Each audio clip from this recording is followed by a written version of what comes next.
جی میں اسی لیے 1 منٹ پہلے ریکارڈنگ آن کرواتی ہوں نا. چلے جی ہوگی. نحمدہ ونصلی السلام علی علیکم ورحمۃ رسول اللہ الکریم. وبرکاتہ. اما بعد فاعوذ باللہ من الشیطان الرجیم بسم اللہ الرحمن الرحیم. اللہم ربنا الہمنا رشدنا وعائذنا من شرور انفسنا. اللہم ارنا الحق حقا وارزقنا اتباعہ وارنا الباطل باطلا وارزقنا اجتنابہ. اللہم ارحمنا بالقرآن العظیم وجعل لنا اماما ونورا وہدا ورحمہ. اللہم ذکرنا منہ ما نسینا وعلمنا منہ ما جہلنا وارزقنا تلاوتہ آناء اللیل واطراف النہار وجعل لنا حجۃ یا رب العالمین آمین. رب اشرح لی صدری ویسر لی امری واحلل عقدۃ من لسانی یفقہوا قولی. ربی یسر ولا تعسر وتمم بالخیر وبک نستعین آمین یا رب العالمین. آج جو ہے وہ انشاءاللہ تعالی ہم سورہ جمعہ کا جو ہے وہ آغاز کریں گے. سورہ جمعہ جو ہے وہ اس میں 11 آیات ہیں اور 2 رکوع ہیں، اور یہ بھی چونکہ مسبحات میں سے ہے تو اس کا بھی کنٹینٹ جو ہے وہ پچھلی جو ہم نے صورتیں پڑھی ہیں ان سے تقریباً ملتا جلتا ہے. اچھا، یہاں پہ ہم نے یہ دیکھا سورہ صف اور سورہ جمعہ کا آپس میں جو ہے وہ جوڑا ہے نا، تو یہ جو دونوں صورتیں ہیں یہ نبی کریم صلی اللہ علیہ وسلم کی بعثت کے حوالے سے جو ہے یہ اس کے اوپر 2 ایسپیکٹ سے اس کے اوپر بحث جو ہے وہ یہ ان کے اندر موجود ہے. یہاں پہ اگر اس کو مضمون کے اعتبار سے دیکھا جائے تو سورہ جمعہ جو ہے وہ 3 حصوں پر وہ مشتمل ہے. پہلی جو 4 آیات ہیں اس میں قرآن کے ذریعے سے جو دعوت ہے اس کا ذکر ہے، اور اس کے بعد کی جو 4 آیات ہیں اس میں بنی اسرائیل کا ذکر ہے. لیکن یہ بنی اسرائیل کا جو ذکر ہے obviously وہ امت مسلمہ تھے تو ان کا ذکر کر کے یہاں پہ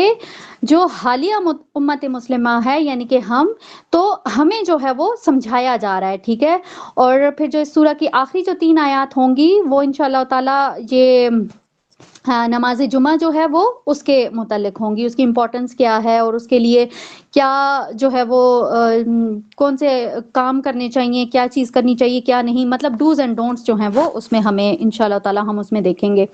اس کا سٹارٹ کر رہے ہیں، اس کا سٹارٹ بھی سیم وہی مسبحات ہے تو اللہ تعالیٰ کی تسبیح کے ساتھ جو ہے وہ اس کا سٹارٹ ہو رہا ہے. اس کا جو پہلا رکوع ہے وہ 8 آیات کے اوپر مشتمل ہے. ٹھیک ہے، اور ان 8 آیات میں کچھ پورشن وائز اس پورے رکوع کو جو ہے وہ ڈیوائیڈ کیا گیا ہے. ٹھیک ہے، اب یہ جو پہلی 4 آیات ہیں اس میں ہم دیکھیں گے کہ اللہ تعالیٰ کی وہی اللہ تعالیٰ کی تسبیح، اور پھر اس کے بعد ہمیں اسی طرح کی چیزیں جو ہے وہ نظر آئیں گی کہ جس میں اللہ تعالیٰ کا ایک سمجھانے والا جو انداز ہے. جیسے پہلے ہم نے دیکھا کہ اللہ تعالیٰ جو ہے وہ قسم کے ذریعے انہوں نے اپنی بات کو جو ہے وہ رکھا. اسی طرح سے اب یہاں پہ جو بات رکھی جا رہی ہے اس سے پہلے کی جو باتیں ہو رہی ہیں اب 4 آیات میں ہمیں وہ ملیں گی. ٹھیک ہے، سب سے پہلے ہم دیکھتے ہیں آیت نمبر 1 ہے. اس کا سٹارٹ میں کیا کہا جا رہا ہے کہ یسبح للہ، یعنی کہ تسبیح کرتی ہے اللہ کی ہر وہ چیز جو کہ آسمان میں بھی ہے اور زمین میں بھی ہے. وہ جو بادشاہ ہے ہر عیب سے پاک ہے، بہت زبردست ہے، بہت حکمت والا ہے. اب یہاں پہ دیکھیں سیم وہی والی بات کہ کائنات کے اندر جتنی بھی چیزیں موجود ہیں وہ ساری کی ساری اللہ تعالیٰ کی تسبیح بیان کر رہی ہیں، اور اللہ تعالیٰ جو ہے وہ ہر چیز کے اوپر قدرت رکھنے والا ہے. اللہ تعالیٰ بادشاہ ہے، وہ اس کے ہر کام میں حکمت پوشیدہ ہے. مطلب ساری صفات جو ہیں وہ اللہ تعالیٰ کی یہاں پہ ہمیں ملتی ہیں. لیکن جو دوسری آیت ہے اس میں جو ہے وہ ہم نبی کریم صلی اللہ علیہ وسلم کی آپ یہ کہہ لیں کہ ان کی صفات جو ہے وہ ہمیں دوسری آیت پہ نظر آتی ہیں. اب اس میں کیا کہا جا رہا ہے کہ وہی تو ہے جس نے اٹھایا امیین میں سے ایک رسول، انہی میں سے جو ان کو پڑھ کر سناتا ہے اس کی آیات، ان کا تزکیہ کرتا ہے اور انہیں تعلیم دیتا ہے کتاب اور حکمت کی. اب یہاں پہ دیکھیں کہ اللہ تعالیٰ نے کیا کہا کہ هو الذی بعث فی الامیین. امیین، اب یہ جو لفظ ہے تو امیین کا کیا مطلب ہے؟ مطلب یہ جو امی سے نکلا ہوا ہے نا، امیین، تو اس کا مطلب کیا ہے کہ امی کس کو کہتے ہیں؟ ان پڑھ کو، وہ انسان جس کو جو لکھنا پڑھنا نہیں جانتا، یوں کہہ لیں کہ بالکل ان پڑھ ہے، ٹھیک ہے۔ اب یہاں پہ اللہ تعالیٰ نے نبی کریم صلی اللہ علیہ وسلم کے لیے اس طرح سے یہ ورڈ کیوں یوز کیا؟ تو یہاں پہ ہم یہ دیکھتے ہیں کہ اس میں نا ایک طرح کا ایک طنز ہے جو کہ اللہ تعالیٰ نے یہاں پہ اس کو ظاہر کیا ہے۔ اب یہ کس لیے؟ یہ یہودیوں کے لیے ایک اصطلاح کے طور پر اس کو یوز کیا گیا، ٹھیک ہے۔ اب اس کا مطلب کیا تھا کہ یہ جو یہودی تھے یہ اتنی حقارت کے ساتھ کہتے ہوتے نبی کریم صلی اللہ علیہ وسلم کو امی کہتے ہوتے تھے، ٹھیک ہے۔ سیم اسی طرح سے یہ کیا کہتے تھے، مطلب اپنے مقابلے میں یہ امی جین یعنی کہ جتنے بھی یہ جو اہل مکہ تھے ان کو وہ امی جین کہتے ہوتے تھے۔ سیم نبی کریم صلی اللہ علیہ وسلم بھی انہی میں سے تھے، تو وہ بڑی حقارت کے ساتھ جو ہے وہ یہ بات کہتے ہوتے تھے، فیل کرتے تھے کہ بھئی اللہ تعالیٰ نے جو ہے وہ، اللہ تعالیٰ اتنا غالب ہے، اتنا دانا ہے، تو اس نے جو رسول اٹھایا ہے وہ اس طرح سے کیوں مطلب ایک ان پڑھ لوگوں میں سے اٹھایا۔ تو یہاں پہ اللہ تعالیٰ نے یہ طنزاً یہ بات کی ہے کہ اللہ تعالیٰ نے امیجین مطلب ان پڑھ لوگوں میں سے ایک رسول اٹھایا۔ اب یہ اٹھایا کا جو لفظ ہے نا، یہ بھی اللہ تعالیٰ نے کیوں یوز کیا کہ وہ خود نہیں اٹھ کھڑے ہوئے، خود نہیں مطلب کہ رات کو سو کے اٹھے اور صبح اٹھ کے انہوں نے جو ہے وہ نبوت کا دعویٰ کر دیا، ایسا نہیں ہے۔ مطلب یہ پورا ایک پری پلان ایک چیز ہے جس کو جو ہے وہ، اور اس کے پیچھے کون ہے؟ کائنات کا یہ کائنات کا بادشاہ جو کہ زبردست ہے، جو کہ حکیم ہے۔ اللہ تعالیٰ نے اگلی آیات میں آپ دیکھیں گے تو اللہ تعالیٰ نے اپنے لیے جو ہے وہ عزیز الحکیم کا لفظ استعمال کیا۔ تو یہاں پہ ہم دیکھتے ہیں کہ اللہ تعالیٰ عزیز یعنی کہ بہت زبردست ہے، حکیم یعنی کہ حکمت والا ہے۔ اس نے نبی کریم صلی اللہ علیہ وسلم کو اٹھایا تو کسی حکمت کے تحت اٹھایا نا۔ اب یہاں پہ دیکھیں تو آیت کے اندر کیا کہا گیا کہ وہ رسول جو کہ ان کو پڑھ کر سناتا ہے اس کی آیات اور ان کا تزکیہ کرتا ہے۔ تو اس بات کو اگر دیکھیں تو اس میں دیکھیں یہ اللہ تعالیٰ کی قوت ہے، اس کی حکمت کا کرشمہ ہی ہے کہ اس نے ان پڑھ لوگوں میں سے ایک شخص کو رسول بنایا جو کہ انہی لوگوں کے سامنے جو ہے وہ اللہ تعالیٰ کے فرمان جو ہے وہ پڑھتا ہے، ان کے عقائد کیا ہیں، ان کے اخلاق اور ان کے کردار ان کے کیا ہیں، کیا تھے بلکہ، اور پھر ان کو کیا بنایا نبی کریم صلی اللہ علیہ وسلم نے۔ تو یہ ساری جتنی بھی چیزیں ہیں نا، یہ ساری ہمیں اس آیت کے اندر جو ملتی ہیں، تو یہی ساری چیزیں ایسی ہیں کہ جو اس سے پہلے بھی ہم نے جو ہے وہ قرآن پاک کے اندر دیکھی ہیں۔ آلموسٹ الحمدللہ ہمارا تقریباً کمپلیشن کے قریب ہے، لیکن یہ جو آیت اگر آپ اس کو دیکھیں گے تو اس میں جس طرح سے تزکیے کی بات کی جا رہی ہے، آیات کی بات کی جا رہی ہے، کتاب اور حکمت کی بات کی جا رہی ہے، تو یہ ساری چیزیں اس سے پہلے بھی ہم قرآن پاک میں 4 دفعہ یہ ہم لوگ، یہ چوتھا ٹائم ہے کہ جب یہ بات ہمیں یہاں پہ مل رہی ہے۔ اس سے پہلے ہم نے یہ سورہ بقرہ میں دیکھی تھی، ٹھیک ہے، سورہ بقرہ کی آیت نمبر 129 اینڈ 151، یہاں پہ ہمیں یہ سیم یہی والا کانٹینٹ ملتا ہے۔ اس کے علاوہ سورہ آل عمران میں 164 میں یہ والا کانٹینٹ ملتا ہے، ٹھیک ہے۔ تو یہاں پہ کیا کہا گیا کہ نبی کریم صلی اللہ علیہ وسلم نے کیا کیا، ان کے جو عقائد تھے، ان کے جو نظریات تھے، ایون ان کا جو اخلاق تھا، ان کو اس کو پاکیزہ بنانے کے ساتھ ساتھ انہیں کتاب اور حکمت کی تعلیم بھی دی۔ لوگوں کو ظاہر ہے اس سے پہلے وہ بہت کھلی گمراہی میں مبتلا تھے، تو یہ رسول ان لوگوں کے لیے بھیجا گیا ہے کہ جو ابھی تک مسلمان نہیں ہوئے تھے یا مسلمانوں سے نہیں ملے تھے۔ اور پھر کیا ہوا کہ رسول کا پیغام آنے والے جو لوگ تھے ان تک پہنچایا اور پھر انہیں مسلمانوں میں شامل کیا، ٹھیک ہے۔ اگلی آیت ہم دیکھتے ہیں، اس میں کیا کہا جا رہا ہے، اور انہی میں سے ان دوسرے لوگوں میں سے بھی جو کہ ابھی ان میں شامل نہیں ہوئے، اور وہ بہت زبردست ہے، کمال حکمت والا ہے۔ اب یہاں پہ اگر اس آیت کو دیکھیں گے تو اس میں جو عربک میں ورڈ یوز کیا گیا ہے وہ ہے آخرین منہم، یعنی کہ یہ جو کچھ دوسرے بھی ان میں جن کی طرف آپ کو مبعوث فرمایا گیا۔ اب یہ چیز ہم جانتے ہیں کہ جو نبی کریم صلی اللہ علیہ وسلم کی جو بعثت ہے وہ قیامت تک کے لیے ہے، ٹھیک ہے۔ ظاہر ہے آپ جو ہیں وہ ہر امت کے لیے، ہر نسل کے لیے، ہر قوم کے لیے، ہر ملک کے لیے آپ جو ہیں وہ نبی ہیں۔ اب یہاں پہ اگر آپ دیکھیں تو یہ جو ایک متفقن علیہ حدیث ہے جس میں جب نبی کریم صلی اللہ علیہ وسلم سے یہ جو آخرین منہم یہ جو ورڈ ہے اس کے بارے میں جب پوچھا گیا تو آپ نے اپنا جو ہاتھ ہے وہ حضرت سلمان فارسی کے کندھے پر رکھ کے فرمایا کہ یہ اور اس کی قوم کے لوگ، یعنی کہ یہ جو آخرین منہم یہ جو ورڈ ہے کہ اس سے مراد کون تھا، یہ پوری ایک حدیث آپ کے ساتھ شیئر ہوگی، سنن ترمذی کی حدیث ہے 3310، اس میں پورا مطلب ڈیٹیل کے ساتھ ہے، آپ اس کو پڑھ سکتے ہیں۔ لیکن یہ ایک یہ کہہ لیں کہ ایک جماعت تھی یا ایک محفل تھی جس میں یہ سارے بیٹھے ہوئے تھے، اور وہاں پہ جب یہ آیت نازل ہوئی تو اس کے بارے میں جب صحابہ نے آپ سے پوچھا تو اس محفل میں حضرت امام یہ حضرت سلمان فارسی جو تھے یہ بھی بیٹھے ہوئے تھے، تو آپ نے ان کو جو ہے ان کی طرف اشارہ کر کے کہا تھا کہ وہ جو آخرین منہم والا وہ جو اصطلاح یوز کی گئی ہے وہ ان کے لیے ہے۔ اب یہاں پہ یہ چیز اگر دیکھا جائے تو جتنے بھی حنفی علماء ہیں، ٹھیک ہے، وہ اس بات سے متفق ہیں کہ یہ جو امام ابو حنیفہ ہیں یہ ظاہر ہے چونکہ یہ ایرانی نسل سے تھے، تو اس میں کوئی شک نہیں ہے کہ یہ جو ایرانی قوم ہے یہ اگر مجموعی لحاظ سے اس کو دیکھا جائے تو یہ بہت ذہین قسم کے لوگ ہیں، اور اگر دیکھا جائے تو اس قوم کے اندر بہت سارے مطلب فلاسفر اور بہت سارے علماء جو ہے وہ ہمیں نظر آتے ہیں۔ اسی طرح اگر اس کی ہسٹری کے اوپر اگر نظر ڈالیں تو اس میں بھی ہمیں یہ چیز فیل ہوتی ہے کہ یہ فلسفہ ٹھیک ہے، فلسفہ اور لاجک جو ہے وہ ان کی گھٹی میں شامل تھی، تو یہ ساری چیز ہم دیکھتے ہیں۔ اور جو نبی کریم صلی اللہ علیہ وسلم کا حدیث سے جو ہمیں ملتا ہے تو وہ بھی یہی ہے کہ ہر اس میں ہر ایک قوم میں کوئی نہ کوئی ایک شخص ضرور ہوگا جو کہ مطلب بالکل عروج تک جو ہے وہ پہنچے گا۔ آگے دیکھیں آیت نمبر 4 ہے، یہ اللہ کا فضل ہے وہ دیتا ہے جسے چاہتا ہے اور اللہ بڑے فضل والا ہے۔ اب یہاں پہ دیکھیں ہم نے فضل کے حوالے سے الحمدللہ بہت ڈیٹیل سے پچھلے لیکچر میں ہم نے پڑھا تھا کہ اللہ تعالیٰ جس کو چاہتا ہے اس کو نوازتا ہے۔ ایون نبی کریم صلی اللہ علیہ وسلم کے بارے میں بھی ہم نے پڑھا تھا کہ آخرت میں اگر اللہ تعالیٰ کا فضل نہیں ہوگا تو وہ بھی جو ہے وہ بھی جنت کے حقدار نہیں ٹھہرائیں گے۔ تو یہ ساری جو چیزیں ہیں یہ اللہ تعالیٰ کے فضل کے اوپر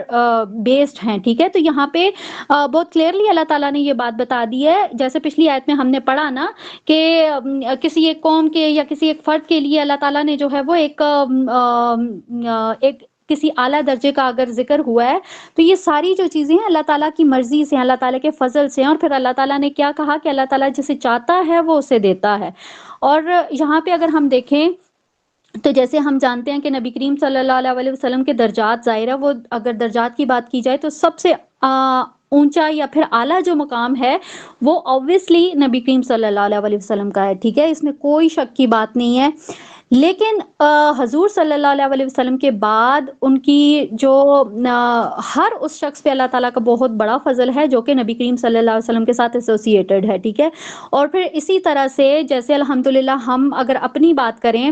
تو دیکھیں کہ آج ہم بھی اس فضل میں ہمارا بھی شمار ہوتا ہے کہ اللہ تعالیٰ نے ہمیں جو ہے وہ ایک مسلمان گھرانے میں پیدا کیا، ٹھیک ہے، پیدا ہوتے ہی ہمارے کانوں میں اذان اور اقامت اور یہ ساری چیزیں جو ہیں وہ اللہ تعالیٰ کے فضل کی ہی وجہ سے جو تھی، یہ ہم ان ساری چیزوں کے حقدار ہوئے۔ تو یہاں پہ اگر دیکھا جائے تو سورہ حجرات میں بھی اللہ تعالیٰ کا یہ فرمان ہے آیت نمبر 17 میں کہ تم پر یہ اللہ تعالیٰ کا بہت بڑا احسان ہے کہ اس نے تمہیں ایمان کے راستے پر ڈال دیا۔ تو اگر آج ہم یہ بات کہیں کہ ہم مسلمان ہیں، ہم مسلمان گھرانے میں پیدا ہو گئے، ہم اس کے اوپر بڑا پراؤڈ فیل کریں تو اس میں کوئی ایسی بڑی بات نہیں، یہ تو اللہ تعالیٰ کا فضل تھا، اور اللہ تعالیٰ جس کو چاہتا ہے اپنے اس فضل میں سے نوازتا ہے بے شک۔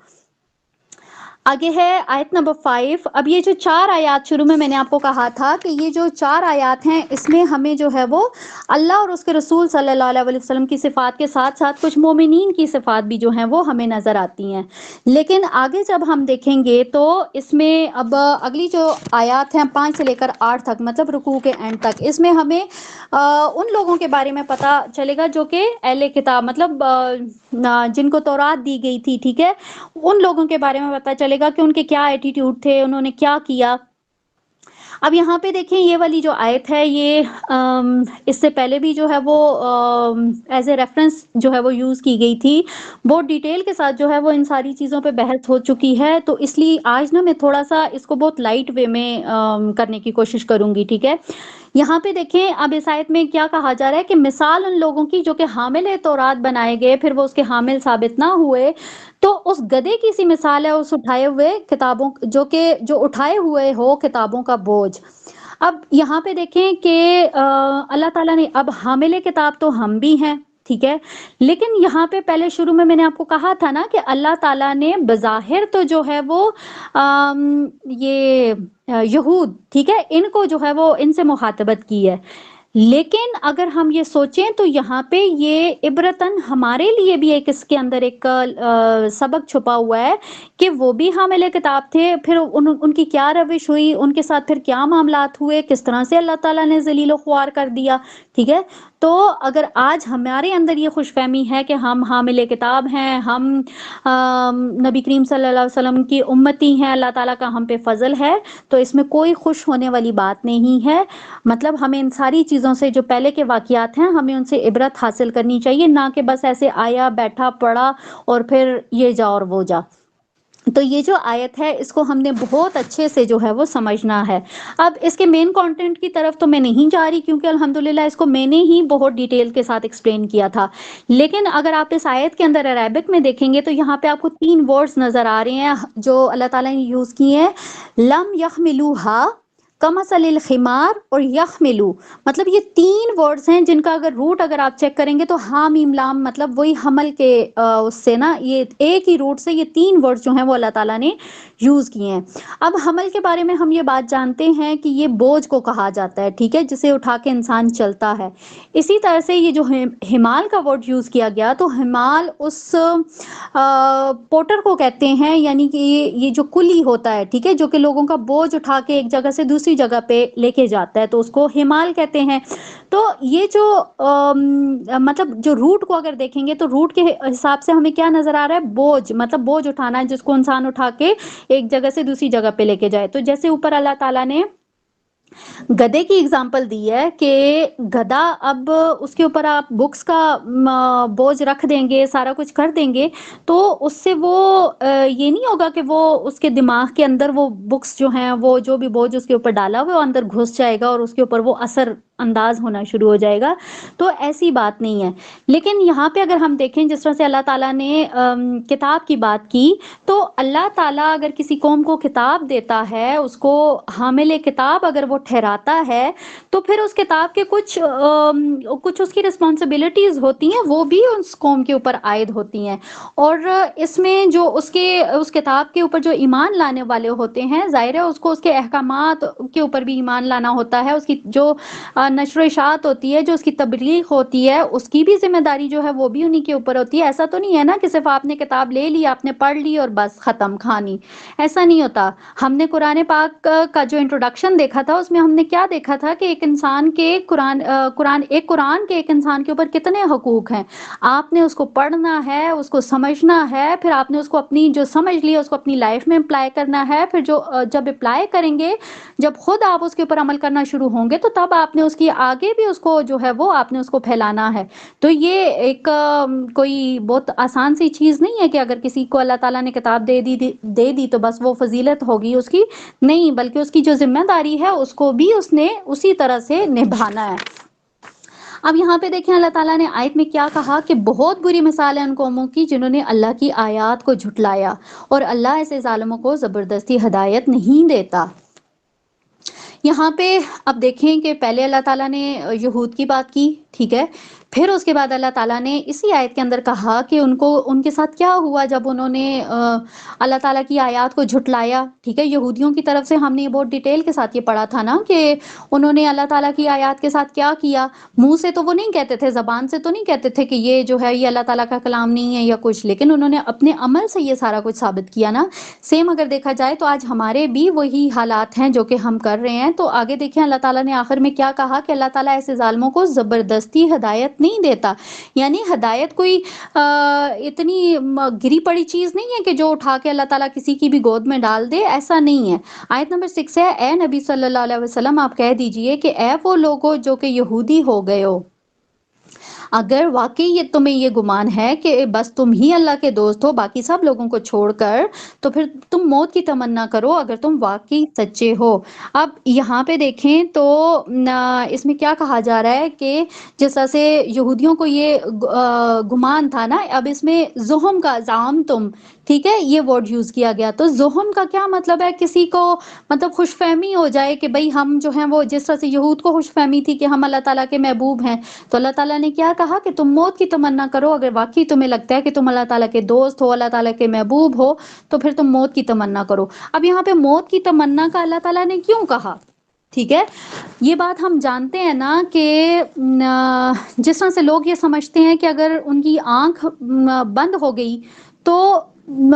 یہ سمجھیں کہ سب کچھ ختم ہو گیا، ٹھیک ہے، جبکہ حقیقی جو مومن ہوتا ہے اسے یہ بات معلوم ہوتی ہے کہ اصل جو کہانی ہے نا وہ آنکھ بند ہونے کے بعد ہی شروع ہونی ہے، ٹھیک ہے، اصل زندگی تو وہی ہے۔ تو اسی لیے یہاں پہ اللہ تعالیٰ نے کیا کہا کہ اگر تمہیں لگتا ہے کہ تم اللہ تعالیٰ کے دوست ہو تو پھر ٹھیک ہے، موت کی تمنا کرو، اللہ تعالیٰ کے پاس جاؤ، اللہ تعالیٰ سے پھر ظاہر ہے وہ آخرت میں ہم نے یہ معلوم ہے نا کہ روبرو ہو کے پھر سارے حساب کتاب جو ہیں وہ کلیئر ہوں گے، تو تبھی اللہ تعالیٰ نے یہ بات یہاں پہ موت کا ذکر کیا۔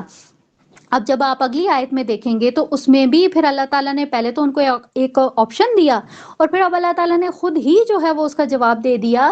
کہ یہ لوگ کبھی بھی جو ہے وہ موت کی تمنا نہیں کریں گے۔ کس لیے نہیں کریں گے؟ اب ظاہر ہے ان کو معلوم ہے نا کہ انہوں نے کیا کیا ہوا ہے۔ ایک انسان ہوتا ہے نا کہ جب کوئی کام کرنے سے پہلے اگر اس کو اس کا رزلٹ معلوم ہو نا، تو اگر اس کو یہ معلوم ہے کہ اس کا رزلٹ اچھا نہیں ہے تو وہ پھر کبھی بھی اس کام کے کرنے میں نا اس کے جو کہیں گے کہ اس کی دلی جو خواہش ہوتی ہے نا وہ نہیں ہوتی کہ اس کام کو کیا جائے۔ تو اسی لیے اب آیت 7 میں دیکھیں اس میں کیا کہا جا رہا ہے کہ حقیقت یہ ہے کہ یہ لوگ ہرگز موت کی تمنا نہیں کریں گے اپنے ان اعمال کے سبب جو ان کے ہاتھوں جو ان کے ہاتھ آگے بھیج چکے ہیں، اور اللہ ان ظالموں سے خوب واقف ہے۔ یعنی یہ جو کچھ کر چکے ہیں، جو کچھ کر رہے ہیں، یہ ان کو معلوم ہے بہت اچھے سے کہ ہمارا انجام اچھا نہیں ہوگا، تو جب یہ چیز معلوم ہے تو پھر یہ موت کی تمنا پھر کیسے کریں گے؟ آیت 8 ہے، اے نبی صلی اللہ علیہ وسلم آپ کہہ دیجئے کہ وہ موت جس سے تم بھاگتے ہو وہ تم سے ملاقات کر کے رہے گی اور پھر تمہیں لوٹا دیا جائے گا اس ہستی کی طرف جو کہ پوشیدہ اور ظاہر سب کا جاننے والا ہے۔ اب یہاں پہ دیکھیں کہ موت کا ذکر کیا، ٹھیک ہے، پھر اللہ تعالیٰ سے نے یہ بھی کہا کہ جس سے تم بھاگتے ہو وہ موت ایک ایسی چیز ہے جس سے انسان نہیں بھاگ سکتا، ٹھیک ہے، لیکن اب یہاں پہ اللہ تعالیٰ نے کیا کہا کہ اللہ تعالیٰ کو ہر چیز کا علم ہے، چاہے وہ تمہارے سامنے ہے چاہے وہ تمہارے پیچھے ہے، ٹھیک ہے، اور پھر آیت کے آخری حصے میں دیکھیں پھر وہ تمہیں جتلا دے گا جو کچھ تم کرتے رہے ہو، یعنی جو کچھ بھی تم اس دنیا میں کر رہے ہو، جو کر چکے ہو، ہر چیز سے اللہ تعالیٰ واقف ہے، اور جب آخرت میں اس کے روبرو حاضر ہوگے تو اللہ تعالیٰ پھر ان ساری چیزوں کو جو ہے وہ تمہارے سامنے پیش کر دے گا۔ یہاں پہ ہمارا جو رکوع ہے وہ کمپلیٹ ہو گیا۔ اگلا جو ہمارا رکوع ہے وہ آیت نمبر 9 سے لے کر 11 تک ہے، اور سیم اس میں ہم جو ہے وہ نماز کا ذکر اور جمعے کی نماز کا، ٹھیک ہے، اور اس کے دوران ہونے والے معاملات جو ہیں ان کے بارے میں انشاءاللہ تعالیٰ پڑھیں گے۔ آیت نمبر 9 دیکھ لیتے ہیں، اس میں کیا کہا جا رہا ہے کہ اے ایمان والو جب تمہیں پکارا جائے نماز کے لیے جمعے کے دن تو دھوڑو اللہ کے ذکر کی طرف اور کاروبار چھوڑ دو۔ اب یہاں اگر اس آیت کو دیکھیں گے تو اس آیت کے اندر اگر آپ غور کریں تو 3 انسٹرکشنز جو ہیں وہ اللہ تعالیٰ کی طرف سے نظر آ رہی ہیں، ٹھیک ہے۔ سب سے پہلے کیا کہا جا رہا ہے کہ جب تمہیں پکارا جائے، اچھا مخاطبت جو ہے وہ یہاں پہ مومنین کے ساتھ ہو رہی ہے، ٹھیک ہے، کہ اے ایمان والو جب تمہیں پکارا جائے نماز کے لیے۔ اب یہ پکارا جائے نماز کے لیے اس سے کیا مراد ہے؟ یعنی کہ نماز کے لیے اذان جو ہے نا اس کا ذکر کیا جا رہا ہے۔ تو یہ چیز ہمیں یہ اچھے سے سمجھ لینی چاہیے کہ یہاں پہ ذکر چونکہ جمعے کی نماز کا ہو رہا ہے تو اذان ایسا نہیں ہے کہ صرف جمعے کی نماز کے لیے ہوگی، یہ جو ہے یہ نبی کریم صلی اللہ علیہ وسلم کی طرف سے ہمیں ہر نماز کے لیے اذان اور اقامت جو ہے اس کا حکم نظر آتا ہے، تو یہ صرف یہاں پہ اس کو صرف اسپیسیفائی نہیں کریں گے جمعے کی نماز اذان وہ نماز کے لیے اذان کو، ٹھیک ہے۔ دوسری چیز اگر آپ اس میں دیکھیں گے تو اس میں کیا کہا جا رہا ہے کہ ہر قسم کے کاروبار چھوڑ کر جو وہ نماز کے لیے دوڑو، یعنی کہ حاضر ہو جاؤ، ٹھیک ہے۔ تو اور تیسری بات اگر آپ دیکھیں گے تو اس میں جو ہے وہ اللہ تعالیٰ کے ذکر کا جو ہے وہ اس کا جو ہے وہ نظر آتا ہے کہ اس میں اللہ تعالیٰ کے ذکر، یعنی کہ نماز جو ہے وہ ہم جانتے ہیں کہ یہ اللہ تعالیٰ کا ذکر ہے۔ سورہ عنکبوت کی آیت نمبر 45 میں دیکھیں تو نماز کے فائدے جو ہے وہ ذکر کرتے ہوئے ارشاد فرمایا گیا کہ نماز جو ہے وہ بے حیائی برے کاموں سے روکتی ہے، یقیناً یہ اللہ تعالیٰ کا بہت بڑا ذکر ہے۔ تو یہاں پہ ہم دیکھیں تو ہمیں 3 انسٹرکشنز جو ہیں وہ نظر آتی ہیں۔ اگر جیسے کہ جمعے کی نماز کے حوالے سے بات کی جا رہی ہے تو جمعے کی جو نماز ہے اگر اس کی فضیلت دیکھیں گے تو سنن ابن ماجہ کی حدیث ہے 1092، اس میں ہمیں اس کی جو فضیلت ہے وہ بھی نظر آ جاتی ہے کہ جمعے کی نماز کے لیے جانے والوں کے لیے کس طرح سے جو ہے وہ فرشتے اکٹھے ہو جاتے ہیں سارے کام چھوڑ کے، اور وہ مسجدوں کے باہر وہ کھڑے ہو جاتے ہیں اور آنے والوں کے نام لکھتے ہیں، اور پھر مطلب جو سب سے پہلے آتا ہے اس کے لیے اونٹ کی قربانی، اور یہ سارا مطلب پوری حدیث آپ کے ساتھ شیئر ہوگی، وہ آپ پڑھ سکتے ہیں۔ تو فضیلت کی اگر بات کی جائے تو ہمیں جمعے کی فضیلت جو ہے وہ بہت ساری احادیث سے جو ہے وہ نظر آتی ہے۔ اسی طرح سے آگے دیکھیں آیت نمبر 10 ہے، پھر جب نماز پوری ہو چکے تو زمین میں منتشر ہو جاؤ اور اللہ کا فضل تلاش کرو۔ اب یہاں پہ دیکھیں کہ اللہ تعالیٰ نے کیا کہا کہ جب پوری ہو جائے تو پھر زمین میں پھیل جاؤ۔ اب یہاں اگر اس چیز کو ریلیٹ کیا جائے، جیسے پیچھے یہود کی بات ہو رہی تھی، تو یہود کے لیے ہم یہ بہت اچھے سے جانتے ہیں کہ ان کے لیے ہفتے کا دن جو تھا وہ عبادت کے لیے مختص کیا گیا تھا نا، اور ہفتے کا دن ایسا تھا کہ انہوں نے ہفتے والے دن میں کوئی دنیاوی کام نہیں کرنا ہوتا تھا۔ اب یہاں پہ دیکھیں اللہ تعالیٰ نے کتنی ریلیکسیشن دے دی امت مسلمہ کو کہ جیسے ہی جمعے کی نماز ہو جائے تو پھر اس کے بعد جو ہے وہ تم لوگ پھیل جاؤ اور اللہ تعالیٰ کا فضل تلاش کرو۔ مطلب اتنی سختی جو ہے وہ والا جو معاملہ یہود کے ساتھ کیا گیا تھا وہ یہاں پہ مسلمانوں کے ساتھ نہیں کیا گیا تھا، ٹھیک ہے؟ تو یہاں پہ یہ جو چیز ہے کہ جمعے کی نماز کے بعد آپ نے جو ہے وہ ساری چیزیں کرنی ہے، تو اس سے پہلے کے جو معاملات ہیں نماز سے پہلے کے، تو اس میں پھر یہی ایک چیز ہے کہ جو بھی جتنے بھی مومن ہیں، جو بھی جو ہے وہ نماز جمعہ کا جو ذکر ہو رہا ہے، تو اس سے پہلے کے جو وقت ہے اس میں آپ نے کیا کرنا ہے، مطلب اپنا نہائیں دھوئیں، اچھے کپڑے پہنیں اور ٹائم پہ مسجد پہنچ جائیں، ٹھیک ہے؟ تو یہ ساری جو چیزیں ہیں وہ ہمیں نظر آتی ہیں۔ پھر اسی طرح اگر جیسا سے ہم نے جمعے کی نماز کی فضیلت کے حوالے سے دیکھا، تو جو اگر کوئی اس کو چھوڑ دے، مطلب اس کو ترک کر دے، تو اس کے لیے جس طرح سے اگر کوئی خوشخبری بھی ہے نا، تو اگر پڑھنے پہ خوشخبری ہے تو چھوڑ دیں گے تو اس پہ وعید بھی ہے، ٹھیک ہے؟ تو سنن ابن ماجہ کی حدیث ہے 1126، اس میں پتہ چلتا ہے کہ جو شخص مطلب بلا عذر، ٹھیک ہے، وہ 3 جمعے جو ہے وہ ترک کر دے تو اس کے لیے اللہ تعالیٰ اس کے دل پہ مہر لگا دیتا ہے۔ تو یہ چیز بھی ہمیں اس حدیث سے مل جاتی ہے کہ جتنی اس کی فضیلت ہے اتنی سخت اس کی وعید بھی ہے۔ اور آخر میں اللہ تعالیٰ نے کیا کہا کہ اللہ کو یاد کرو کثرت سے تاکہ تم فلاح پاؤ۔ تو یہاں پہ اللہ تعالیٰ نے کیا کہا کہ اگر تو تم کامیابی چاہتے ہو، ٹھیک ہے، تو پھر اللہ تعالیٰ کو کثرت کے ساتھ یاد کرو۔ آیت نمبر 11 ہے، اللہ کو اور جب انہوں نے دیکھا تجارت کا معاملہ یا پھر کوئی کھیل تماشا تو اس کی طرف چل دیے اور آپ کو کھڑا چھوڑ دیا۔ اے نبی صلی اللہ علیہ وسلم، آپ کہہ دیجئے کہ جو کچھ اللہ کے پاس ہے وہ کہیں بہتر ہے کھیل کود اور تجارت سے، اور اللہ بہترین رزق عطا کرنے والا ہے۔ یہاں پہ اگر ہم اس آیت کا شان نزول دیکھیں تو اس میں ہمیں ایک واقعہ نظر آتا ہے، یہ آپ کو سنن ترمذی حدیث نمبر 3311 سے بھی مل جائے گا کہ یہ جو مدینہ میں نا ایک تجارتی قافلہ مطلب جمعے کی نماز کے ٹائم پہ وہ وہاں پہ پہنچ گیا، اور اس نے اپنے آنے کی جو اطلاع ہے وہ ڈھول بجا کے دینی شروع کر دی۔ چونکہ یہ اس وقت قحط کا زمانہ تھا تو یہاں پہ موسٹلی جتنے بھی لوگ مسجد میں آئے ہوئے تھے، تو جیسے ہی انہیں اس قافلے کی آمد کا پتہ چلا تو وہ سارے کے سارے جو تھے وہ اس کی طرف چلے گئے۔ حالانکہ اس وقت جو نبی کریم صلی اللہ علیہ وسلم تھے وہ اس وقت خطبہ ارشاد فرما رہے تھے۔ تو کیا ہوا کہ بہت سارے لوگ جو تھے وہ اٹھ کر چلے گئے، پھر پیچھے بہت کم لوگ رہ گئے۔ تو یہاں پہ اب ظاہرہ ان کا قحط تھا اور ان کو اس قافلے میں سے کچھ کھانے یا اس طرح کی چیزوں کی جو اس کی خواہش تھی کہ وہ ہمیں مل جائیں گی۔ تو یہاں اس آیت کے آخر میں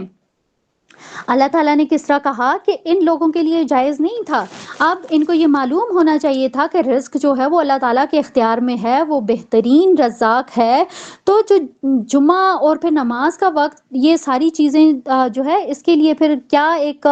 وہ ہے کہ خرید و فروخت جو ہے وہ چھوڑ دینی چاہیے، اور بالکل جو پوری کنسنٹریشن کے ساتھ جو ہے وہ نماز کی طرف آنا چاہیے، نماز میں ہونا چاہیے۔ جب اس کے بعد جب آپ فارغ ہو جائیں گے تو پھر اس کے بعد اللہ تعالیٰ نے ایک آپشن دیا ہے نا کہ پھر اس کے بعد آپ زمین میں پھیل جاؤ اور پھر رزق وغیرہ جو بھی ہے اس کو تلاش کرو۔ لیکن اس کے ساتھ اللہ تعالیٰ نے کیا کہا کہ بہترین رزاق جو ہے وہ صرف اور صرف اللہ تعالیٰ ہی ہے۔ تو یہ چیز ہم یہ جانتے ہیں کہ اللہ تعالیٰ نے اگر کسی کے نصیب میں کوئی رزق لکھا ہوا ہے تو وہ رزق اس تک خود بخود وہ پہنچ جاتا ہے، کیونکہ رزق کی جو ذمہ داری ہے وہ اللہ تعالیٰ نے اپنے ذمہ لی ہوئی ہے۔ یہ سورہ ہود کی آیت نمبر 6 دیکھیں تو اس سے ہمیں پتہ چلتا ہے کہ زمین میں چلنے والا کوئی جاندار نہیں ہے مگر اس کا رزق اللہ کے ذمہ ہے، اور وہ اس کی قرارگاہ اور اس کے دفن کیے جانے کی بھی جگہ کو جانتا ہے، اور سب کچھ ایک کھلی کتاب میں موجود ہے۔ تو یہ آج ہم اگر دیکھیں تو آج ایک عام مسلمان کی بھی یہی حالت ہے۔ آج کے مسلمان مطلب طویل عام میں اگر ہم دیکھیں تو ہم نماز قضا کر دیتے ہیں، اس طرح کے کوئی معاملات ہوتے ہیں، اور ایون بہت ساری ایسی، اگر خواتین کی بات کی جائے تو بہت سارے ایسے ایکسکیوزز ہوتے ہیں کہ ہمارے پاس بھی نماز کو چھوڑنے کے۔ تو یہاں ان آیات سے جو ہے وہ ہم بخوبی اندازہ لگا سکتے ہیں نماز کی امپورٹنس کا۔ الحمدللہ ہماری یہ جو سورہ ہے یہ کمپلیٹ ہو گئی۔ آگے جو ہے وہ سورہ منافقون ہے، اور سورہ منافقون جو ہے یہ اس میں بھی 11 آیات ہیں اور 2 رکوع ہیں، اور یہ جو سورہ منافقون ہے یہ مدنی سورہ ہے، اور اس کا جو جوڑا ہے وہ سورہ تغابن کے ساتھ ہے، ٹھیک ہے، اور سورہ تغابن بھی مسبحات میں سے ہے، ٹھیک ہے، لیکن یہ جو سورہ منافقون ہے یہ سورہ تغابن کا حصہ تو ہے، لیکن اس میں تسبیح کا ذکر ہمیں نہیں ملے گا، ٹھیک ہے، اس میں ہمیں اس کا جو مین جو کانٹینٹ ہے نا وہ نفاق کے حوالے سے ہے، اور منافقین کا تذکرہ جو ہے وہ ہمیں اس کے اندر ملے گا۔ لیکن اگر ہم اس کا جو ایک جو ٹاپک ہے نا، جو اس کا مین جو مقصد ہے اس سورہ کا، اگر اس کو دیکھیں تو وہ ایمان ہے، ٹھیک ہے، کیونکہ یہ دونوں چیزیں جو ہیں یہ ایک دوسرے کی ضد ہیں، ایمان اور نفاق۔ تو یہاں پہ جو ہے یہ ہمیں دونوں چیزیں جو ہے وہ ہم انشاءاللہ تعالی ان کے بارے میں جانیں گے۔ اب یہاں پہ ہم اگر نفاق کی بات کریں، ٹھیک ہے، تو نفاق جو ہے وہ 2 قسم کا ہوتا ہے، ایک ہوتا ہے شعوری نفاق اور ایک ہوتا ہے غیر شعوری نفاق۔ تو جو شعوری نفاق ہوتا ہے وہ کیا ہوتا ہے کہ جب کوئی شخص بالکل ایک پری پلان طریقے سے جو ہے وہ کسی کو دھوکہ دے، ٹھیک ہے۔ اب اس کی مثال ہم اس طرح سے لے سکتے ہیں کہ جس طرح سے ہم نے دیکھا تھا نا کہ شروع میں یہ جو منافقین یہ جو مشرکین ہوتے تھے، یہ سورہ آل عمران میں ہم نے یہ چیز دیکھی تھی نا کہ یہ کیا کہتے ہوتے تھے کہ صبح کے وقت جو ہے وہ تم لوگ ان کا ایمان کا دعویٰ کرو، اور پھر سارا دن ان کی محفلوں میں بیٹھو، اور پھر اس کے بعد شام میں جو ہے نا وہ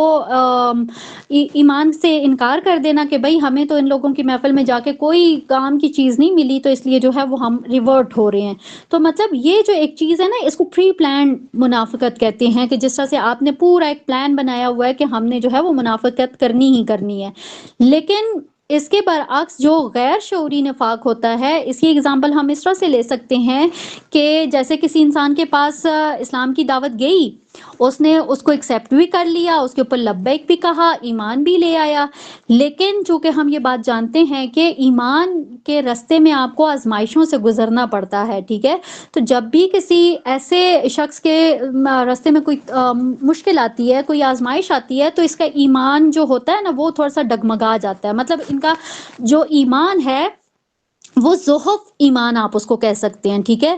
اب یہ جو ایمان ہے، ٹھیک ہے، یہ جو غیر شعوری ایمان ہے، اب اس کی اگر آپ دیکھیں تو فردر 3 کیٹیگریز ہیں، 3 سٹیجز ہیں، ٹھیک ہے۔ اب پہلی سٹیج کون سی ہوتی ہے؟ اب یہ پہلی سٹیج ہے کہ جس کے اوپر ایمان کو اس نے ایکسیپٹ کیا، سارا کچھ کیا، ٹھیک ہے، یہ پہلی سٹیج ہے۔ اب جب اس کو کوئی آزمائش آئی تو پہلے تو اس نے کوشش کی کہ میں اس کو فیس کروں، کوشش بھی کی، کرتا رہا، لیکن پھر ایک سٹیج ایسی آئی کہ جہاں پہ جو ہے وہ اس کی جو کہتے ہیں نا عزت نفس، اس کی ایگو اس کے آڑے آ جاتی ہے۔ آپ یہ بات اچھے طریقے سے جانتے ہیں کہ جب بھی جو پختہ ایمان والا انسان ہوتا ہے، جب اس سے کوئی گناہ سرزد ہو جاتا ہے، جب اس سے کوئی غلطی ہو جاتی ہے، تو اس کی پہلی پرائیورٹی کیا ہوتی ہے کہ میں اپنے اس گناہ کے اوپر اللہ تعالیٰ سے معافی مانگ لوں۔ لیکن اب یہ جو انسان ہے، یہ جو ابھی فرسٹ سٹیج پہ ہے نفاق کی، ٹھیک ہے، اب اس کو وہ ایک دفعہ معافی مانگتا ہے، دوسری دفعہ معافی مانگتا ہے، تیسری دفعہ معافی مانگتا ہے، ایک وقت ایسا آتا ہے وہ کہتا ہے کیا بھائی روز روز میں معافی مانگتا رہوں، مطلب یہ کیا چیز ہے، میری کوئی عزت ہے، میں اب ہر ایک کے سامنے جو ہے وہ میں ذلیل و خوار ہوتا رہوں۔ تو یہ جو سٹیج ہوتی ہے نا، یہ جو پہلی سٹیج کے جس کے اوپر نا وہ کیا کرتا ہے کہ اگر اس سے کوئی غلطی ہو گئی نا، تو وہ اپنی اس غلطی کو پہلے تو اس نے معافی مانگ لی، ٹھیک ہے، وہ والی اب سٹیج گزر گئی، لیکن اب اس نے کیا کیا کہ غلطی تو روز ہونی ہے اور روز میں معافیاں مانگوں گا، اس سے بہتر ہے کہ میں اپنی غلطی کو چھپانے کے لیے جو ہے وہ مزید کچھ سٹیپس لے لوں، ٹھیک ہے. تو یہاں پہ کیا ہوتا ہے کہ جب وہ اپنی غلطی کو چھپانے کے لیے جھوٹی قسموں کا سہارا لیتا ہے، تو جب یہ والا ہوتا ہے نا، یہ والی سٹیج شروع ہو جاتی ہے، تو یہ اس کی سیکنڈ سٹیج ہوتی ہے کہ اب جو ہے نا انسان تھوڑا سا اپنے وہ ہم اس کو ایسے بھی کہہ سکتے ہیں، مطلب وہ ڈھیٹ پنے کی طرف جو ہے نا، وہ آہستہ آہستہ وہ اس سٹیج کی طرف وہ جا رہا ہے. اب کیا ہوتا ہے کہ بات بات پہ وہ قسموں کا سہارا لیتا ہے، اپنی بات کو سچ ثابت کرنے کے لیے وہ قسمیں اٹھاتا ہے. ٹھیک ہے. اور پھر اگر کوئی اس کی بات نہیں مانتا تو وہ پھر اس کے دل میں نفرت پیدا ہو جاتی ہے، دشمنی پیدا ہو جاتی ہے. اور یہ دشمنی اور نفرت جب تھوڑا سا اور گرو کرتی ہے تو پھر بات لڑائیوں تک آ جاتی ہے. ٹھیک ہے. تو یہی چیز ہم دیکھتے ہیں کہ یہ جو مدینہ کے منافقین تھے، ان میں بھی اسی طرح کی جو سٹیجز تھی نا وہ پائی جاتی تھی. اب یہ جو تھرڈ سٹیج ہے کہ جس میں بات لڑائی جھگڑے تک پہنچ جاتی ہے، تو یہ سمجھ لیں یہ نفاق کی لاسٹ سٹیج ہوتی ہے، اور یہ ایسی سٹیج ہے کہ جس کے اوپر آپ کا علاج ممکن نہیں ہے. اب صرف وہی بات ہے کہ یا خود مر جاؤ یا دوسرے کو مار دو، یہ والی ایک جو ایک کہ آپشن ایک بچ جاتی ہے. تو یہ جو نفاق ہے، یہ سٹیجز جو ہیں اس کی انشاءاللہ تعالی ہم اس سورہ کے اندر پڑھیں گے، اور پھر انشاءاللہ ہم اس کا علاج بھی پڑھیں گے کہ اللہ تعالیٰ نے اسی سورہ کے اندر اس کا علاج بھی بتایا کہ آپ لوگ کس طرح سے اس نفاق کے سے جو ہے وہ چھٹکارا حاصل کر سکتے ہیں. سٹارٹ کرتے ہیں. آیت نمبر 1 ہے، اس میں آپ دیکھیں ٹرانسلیشن کہ اے نبی صلی اللہ علیہ وسلم، جب منافق آپ کے پاس آتے ہیں تو کہتے ہیں ہم گواہی دیتے ہیں کہ بے شک آپ اللہ کے رسول ہیں، اور اللہ جانتا ہے کہ یقیناً آپ اس کے رسول ہیں، اور اللہ گواہی دیتا ہے کہ یہ منافقین یقیناً جھوٹے ہیں. اب یہاں پہ آپ دیکھیں کہ ظاہر ہے جب یہ منافقین آتے تھے اور یہ جب کلمہ پڑھتے تھے، جب یہ گواہی دیتے تھے کہ اللہ ایک ہے اور رسول اللہ صلی اللہ علیہ وسلم اللہ تعالیٰ کے رسول ہیں، تو یہاں پہ اللہ تعالیٰ نے کیا کہا کہ یہ کس کو گواہی دے رہے ہیں کہ آپ اللہ کے رسول ہیں، جبکہ میں تو یہ بات جانتا ہوں کہ آپ جو ہیں وہ اللہ تعالیٰ کے رسول ہیں. اب یہاں دیکھیں کہ کس طرح سے اللہ تعالیٰ نے جو ہے وہ بات کو بیان کیا ہوا ہے کہ یہ آ کے گواہی دیتے ہیں کہ آپ اللہ کے رسول ہیں، جبکہ اللہ تو یہ بات جانتا ہے. اللہ تعالیٰ کو تو یہ بات بتانے کی ضرورت نہیں ہے، یہ بات تو ان کو خود سمجھنے کی ضرورت ہے کہ آپ اللہ تعالیٰ کے رسول ہیں. اور پھر اسی آیت میں اللہ تعالیٰ نے کیا کہا کہ اللہ گواہی دیتا ہے کہ یہ منافقین جھوٹے ہیں. یعنی یہ جو ایک دل کو بہلانے کے لیے ایک گواہی تو دے رہے ہیں، لیکن اللہ تعالیٰ نے بہت کلیئر کر کے بتا دیا کہ یہ لوگ جھوٹ بول رہے ہیں، یہ دل سے تسلیم نہیں کر رہے کہ آپ اللہ تعالیٰ کے رسول ہیں. آیت نمبر 2 ہے، انہوں نے اپنی قسموں کو ڈھال بنا رکھا ہے اور یہ اللہ کے راستے سے رک گئے ہیں. سیم وہی بات کہ جب ظاہر ہے جب جہاد کے لیے بلایا جاتا تھا تو ہم نے دیکھا تھا نا غزوہ تبوک میں کہ منافقین نے کس طرح سے کیا ایٹیٹیوڈ دکھایا تھا کہ کس طرح سے قسمیں کھا کھا کر بہانے بنا بنا کر وہ جنگ سے پیچھے رہ گئے تھے. تو یہاں پہ اللہ تعالیٰ نے کیا کہا کہ اللہ تعالیٰ کے راستے سے جو ہے وہ رکنے کے لیے اپنی قسموں کو جو ہے وہ ڈھال بنا رہے ہیں. بہت ہی برا کام جو یہ لوگ کر رہے ہیں. آیت نمبر 3 ہے، یہ اس وجہ سے ہے کہ یہ لوگ ایمان لائے پھر کافر ہو گئے، اور تو ان کے دلوں پر اب مہر لگا دی گئی ہے، پس یہ سمجھنے سے عاری ہو گئے ہیں. اب جیسے شروع میں ہم نے دیکھا تھا نا کہ یہ لوگ ایمان لے کے آتے تھے، وہی بات سورہ آل عمران میں ہم نے پڑھی تھی کہ صبح کے ٹائم پہ جو ہے وہ ایمان کا دعویٰ کرو اور شام میں جو ہے وہ اس سے انکار کر دو. تو یہاں پہ اللہ تعالیٰ نے کیا کہا کہ یہ لوگ ایمان کا دعویٰ کرتے ہیں پھر کافر ہو گئے ہیں، تو یہ جو ان کی روش ہے اس کی وجہ سے اللہ تعالیٰ نے ان کے دلوں پر مہر لگا دی. اب یہ جو مہر لگا دی ہے تو اب ان کی جو سوچنے سمجھنے والی جو ایک صلاحیت تھی نا، اب وہ بالکل ختم ہوگی. اب ان کو کچھ بھی نظر نہیں آئے گا، کچھ چیز یہ سمجھ نہیں سکیں گے. آیت نمبر 4 ہے، اے نبی صلی اللہ علیہ وسلم، جب آپ انہیں دیکھتے ہیں تو ان کے جسم آپ کو بہت اچھے لگتے ہیں، اور اگر وہ بات کرتے ہیں تو آپ صلی اللہ علیہ وسلم ان کی بات سنتے ہیں، لیکن اصل میں یہ دیوار سے لگائی خوش لکڑیوں کی مانند ہیں، یہ ہر زور کی آواز کو اپنے ہی اوپر گمان کرتے ہیں، اور آپ صلی اللہ علیہ وسلم اصل دشمن آپ کے یہی ہیں، آپ ان سے بچ کر رہیں. اب یہاں پہ دیکھیں اس آیت کے اندر جس طرح سے اللہ تعالیٰ نے جو ہے وہ منافقوں کی پوری ایک جو ہے وہ بتا دی ڈیٹیل کہ بظاہر اگر آپ ان کو دیکھیں گے تو یہ آپ کو بڑے ایک اٹریکٹیو پرسنالٹی لگیں گی، باتوں سے جو ہے وہ آپ ان کے متاثر ہو جائیں گے، ٹھیک ہے، لیکن ان کی حقیقت اللہ تعالیٰ نے کیا بتائی کہ یہ اس خشک لکڑی کی مانند ہے کہ جو کہ خود اپنے سہارے پہ کھڑی بھی نہیں ہو سکتی ہے. اس کو کھڑا ہونے کے لیے نا دیوار کی ضرورت ہے کہ دیوار کے ساتھ ٹیک لگائیں گے اس کی تو تب وہ کھڑی ہوگی، ادروائز وہ کھڑی بھی نہیں ہو سکتی. یہ ان کی حیثیت ہے. اب یہاں پہ یہ جو بات کی گئی ہے نا ایک پوری ایک پرسنالٹی کا یا جو جس طرح سے کہ ایک پورا ایک ہیولا پیش کیا گیا ہے، ایک سٹرکچر پیش کیا گیا، وہ کن لوگوں کے بارے میں تھا. یہاں پہ ہم دیکھتے ہیں کہ جس طرح سے ہم یہ جانتے ہیں کہ مدینہ کے اندر جو رئیس المنافقین تھا عبداللہ بن ابی، ٹھیک ہے، اسی طرح سے جو منافقین کی جو کچھ پرسنالٹیز تھیں تو اگر ان کو دیکھا جائے تو وہ دیکھنے میں بڑے معقول قسم کے وہ انسان نظر آتے تھے، ٹھیک ہے. مطلب جو مسلمان ہوتے تھے وہ ان کی جو ظاہری جو ان کی ایک ٹیپ ٹاپ ہے نا یا جو ان کی گفتگو کا انداز ہوتا تھا وہ اس سے بڑے انسپائر ہو جاتے تھے. تو یہ جو چیز تھی، یہ جو منافقین کی جو منافقت تھی، اس سے مسلمانوں کو بچانے کے لیے اللہ تعالیٰ نے جو ہے وہ کس طرح سے نبی کریم صلی اللہ علیہ وسلم کو مخاطب کیا کہ مسلمانوں کو یہ چیز معلوم ہونی چاہیے کہ یہ جو منافقین ہے یہ بھلے ہی اتنی اٹریکٹیو پرسنالٹی والے ہوں، اتنے روب دبدبے والے ہوں، ٹھیک ہے، لیکن یہ نبی کریم صلی اللہ علیہ وسلم کو یہ جو وہ اٹریکٹ کرنے کی یا انسپائر کرنے کی جو کوشش کر رہے ہیں، تو یہ اس چیز کو دیکھ کے نبی کریم صلی اللہ علیہ وسلم کو ایک تنبیہ کی گئی کہ آپ ان سے انسپائر نہ ہو جائیے گا، ٹھیک ہے. یہاں پہ کیا اللہ تعالیٰ نے ارشاد کیا کہ جو ان کے وجود آپ جو ان کے وجود دیکھتے ہیں، ان کا جو رہن سہن دیکھتے ہیں، جو ان کی شان بان دیکھتے ہیں، تو ان ساری چیزوں پہ جو ہے وہ آپ نے جو ہے وہ آپ کو تعجب جو ہے وہ ہونا چاہیے کہ یہ آپ کے سامنے اپنا موقف پیش کرتے ہیں کہ ہم آپ کی بات کو بڑی توجہ سے سنتے ہیں. یہ جب بھی آپ کی محفل میں آ کے بیٹھتے ہیں تو بڑی مطلب ایک کہتے ہیں نا اپنی طرف سے بڑی ایک سنسیئرٹی ایک شو کر رہے ہوتے ہیں کہ بھئی ہم تو بڑے دل جان سے جو ہے وہ آپ کی بات سن رہے ہیں، سر بھی ہلا رہے ہیں، سارا کچھ. لیکن حقیقت میں اللہ تعالیٰ نے کیا کہا کہ یہ جو ہے نا یہ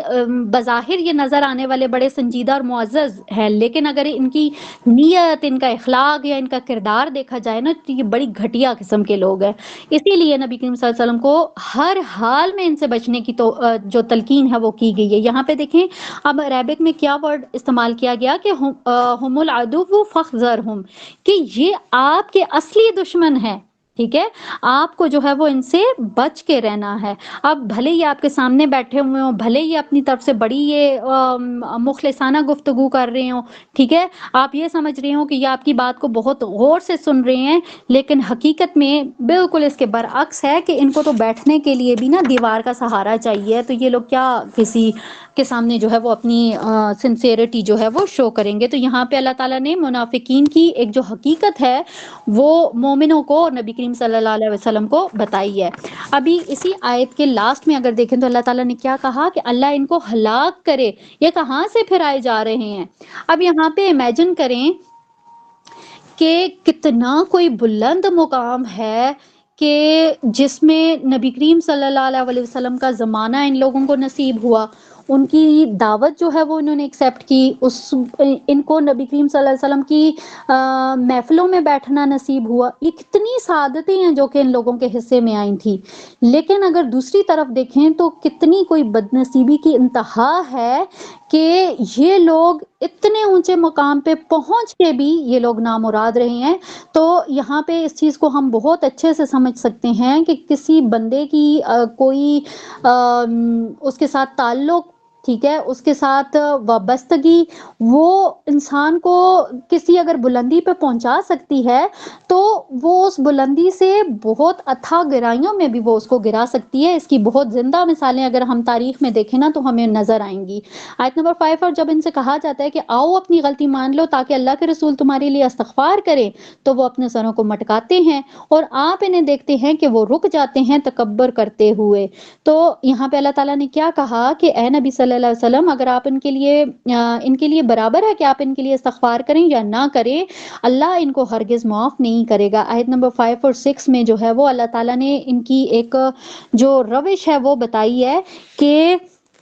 یہ جو منافقت ہے یہ ایک ایسا نقص ہے، یہ ایک ایسا عیب ہے جو کہ جس کو انسان زیادہ دیر تک چھپا نہیں سکتا ہے۔ تو سیم یہی بات یہ جو مدینہ کے منافقین تھے، ان کی بھی جب ان کی جو منافقت تھی جب ظاہر ہو گئی، تو جو ان کے قریبی لوگ تھے، جیسے یہ عبداللہ بن ابی ہو گیا یا باقی اور سارے لوگ ہو گئے، تو ان کے جو قریبی لوگ تھے، جب جو مخلص مومن تھے جنہوں نے صحیح معنوں میں اسلام قبول کیا، تو جب ان کو اپنے ان لوگوں کی جو اس بات کے بارے میں معلوم ہوا، تو انہوں نے کیا کہا، انہوں نے ان لوگوں کو سمجھانے کی کوشش کی منافقین کو کہ آپ لوگ بھائی اپنی حرکتوں سے باز آ جاؤ، توبہ کر لو، نبی کریم صلی اللہ علیہ وسلم سے معذرت کر لو۔ ایون یہ جو عبداللہ بن ابی ہے، اس کے اگر الفاظ اگر آپ دیکھیں تو جب اس کی اپنی قوم کے لوگ اس کو سمجھاتے ہوتے تھے تو یہ آگے سے کیا کہتا ہوتا تھا کہ بھائی یہ ایک باہر کے آئے ہوئے لوگ ہیں، ہم نے ان کی باتوں پہ ہم ایمان لے آئے، ہم نے ان کو رسول جو ہے وہ ایکسیپٹ کر لیا، ہم نے اسلام کو ایکسیپٹ کر لیا، نماز کا انہوں نے حکم دیا تو ہم نے نماز پڑھی، زکوٰۃ انہوں نے کہا تو زکوٰۃ ادا کی، ہر کام تو کیا، اب کیا ہر بات پہ ہم لوگ معافی نہیں مانگے؟ مطلب یہ عبداللہ بن ابی کے ورڈز ہیں۔ تو یہاں پہ ہم یہ چیز دیکھ سکتے ہیں، جیسے انٹروڈکشن میں نے آپ کو بتایا تھا کہ جو منافقت ہوتی ہے نا، وہ جب اس سٹیج پہ آ جاتی ہے نا تو پھر اس کا علاج جو ہے وہ ختم ہو جاتا ہے، لا علاج ہو جاتا ہے یہ مرض۔ تو سیم یہ جو منافقین تھے،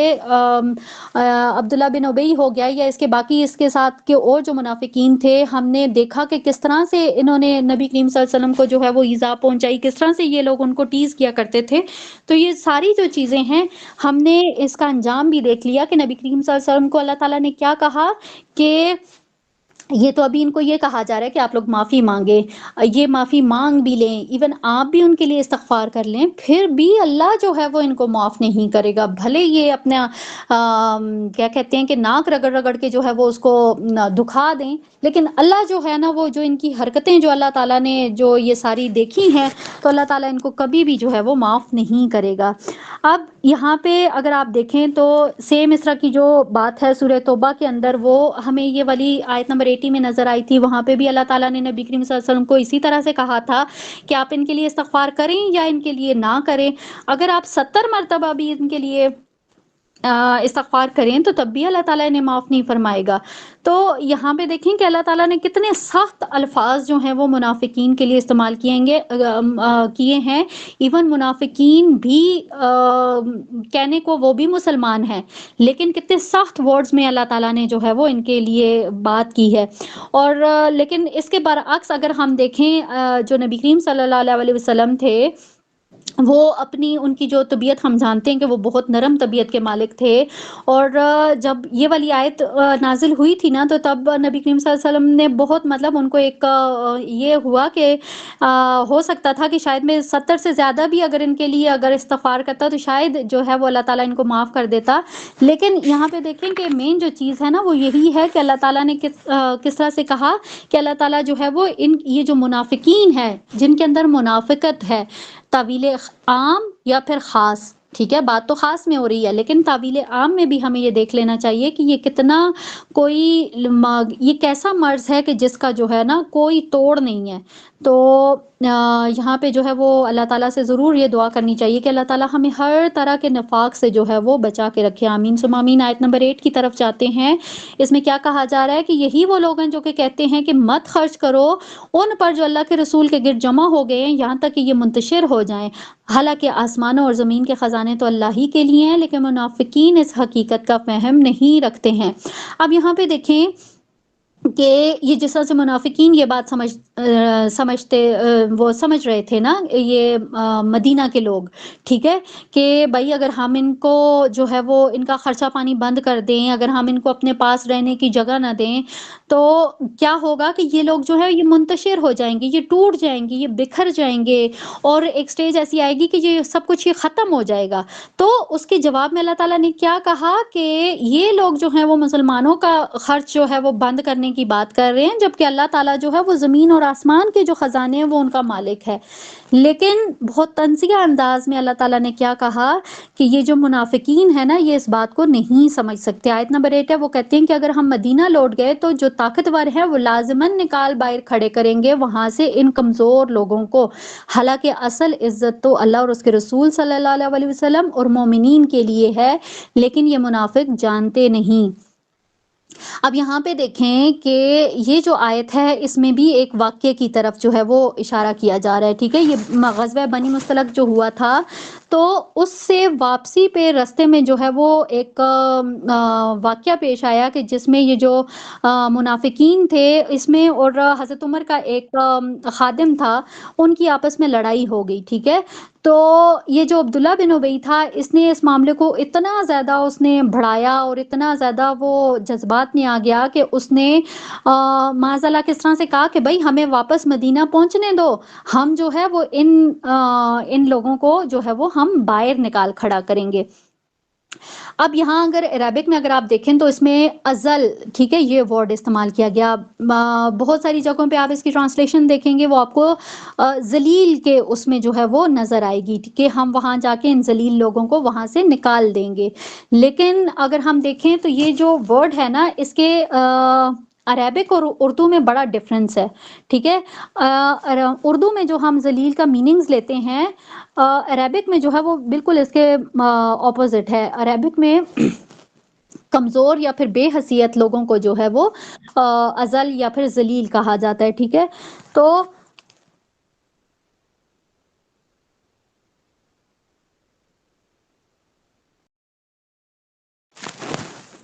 یہاں پہ ہم دیکھتے ہیں کہ یہ جو ورڈ یوز کیا گیا کہ اس نے کس طرح سے کہا کہ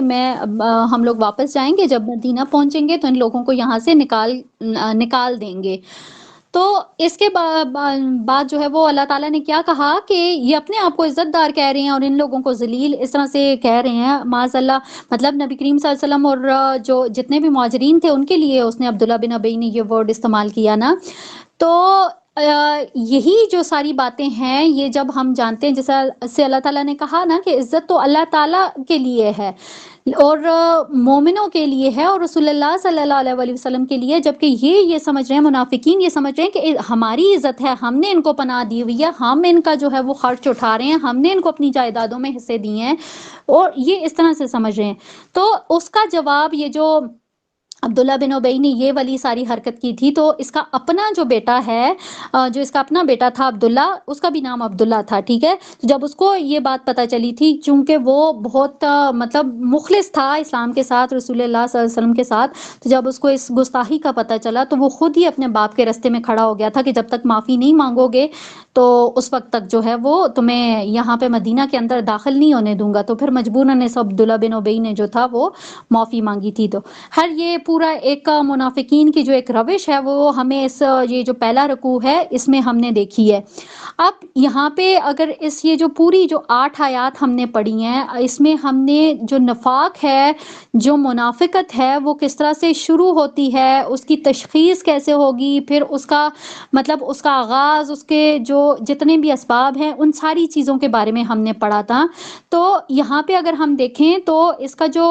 سمری ہے وہ یہی ہے کہ نفاق کی وجہ سے انسان جو ہے، انسان کے دل میں اللہ اور اس کے رسول اور جو اہل ایمان ہیں ان کے خلاف شدید دشمنی پیدا ہو جاتی ہے، اور پھر کیا ہوتا ہے کہ یہ جو نفاق کی بیماری ہے یہ انسان کو ہلاکت اور بربادی والے راستے پہ پہنچا دیتی ہے، اور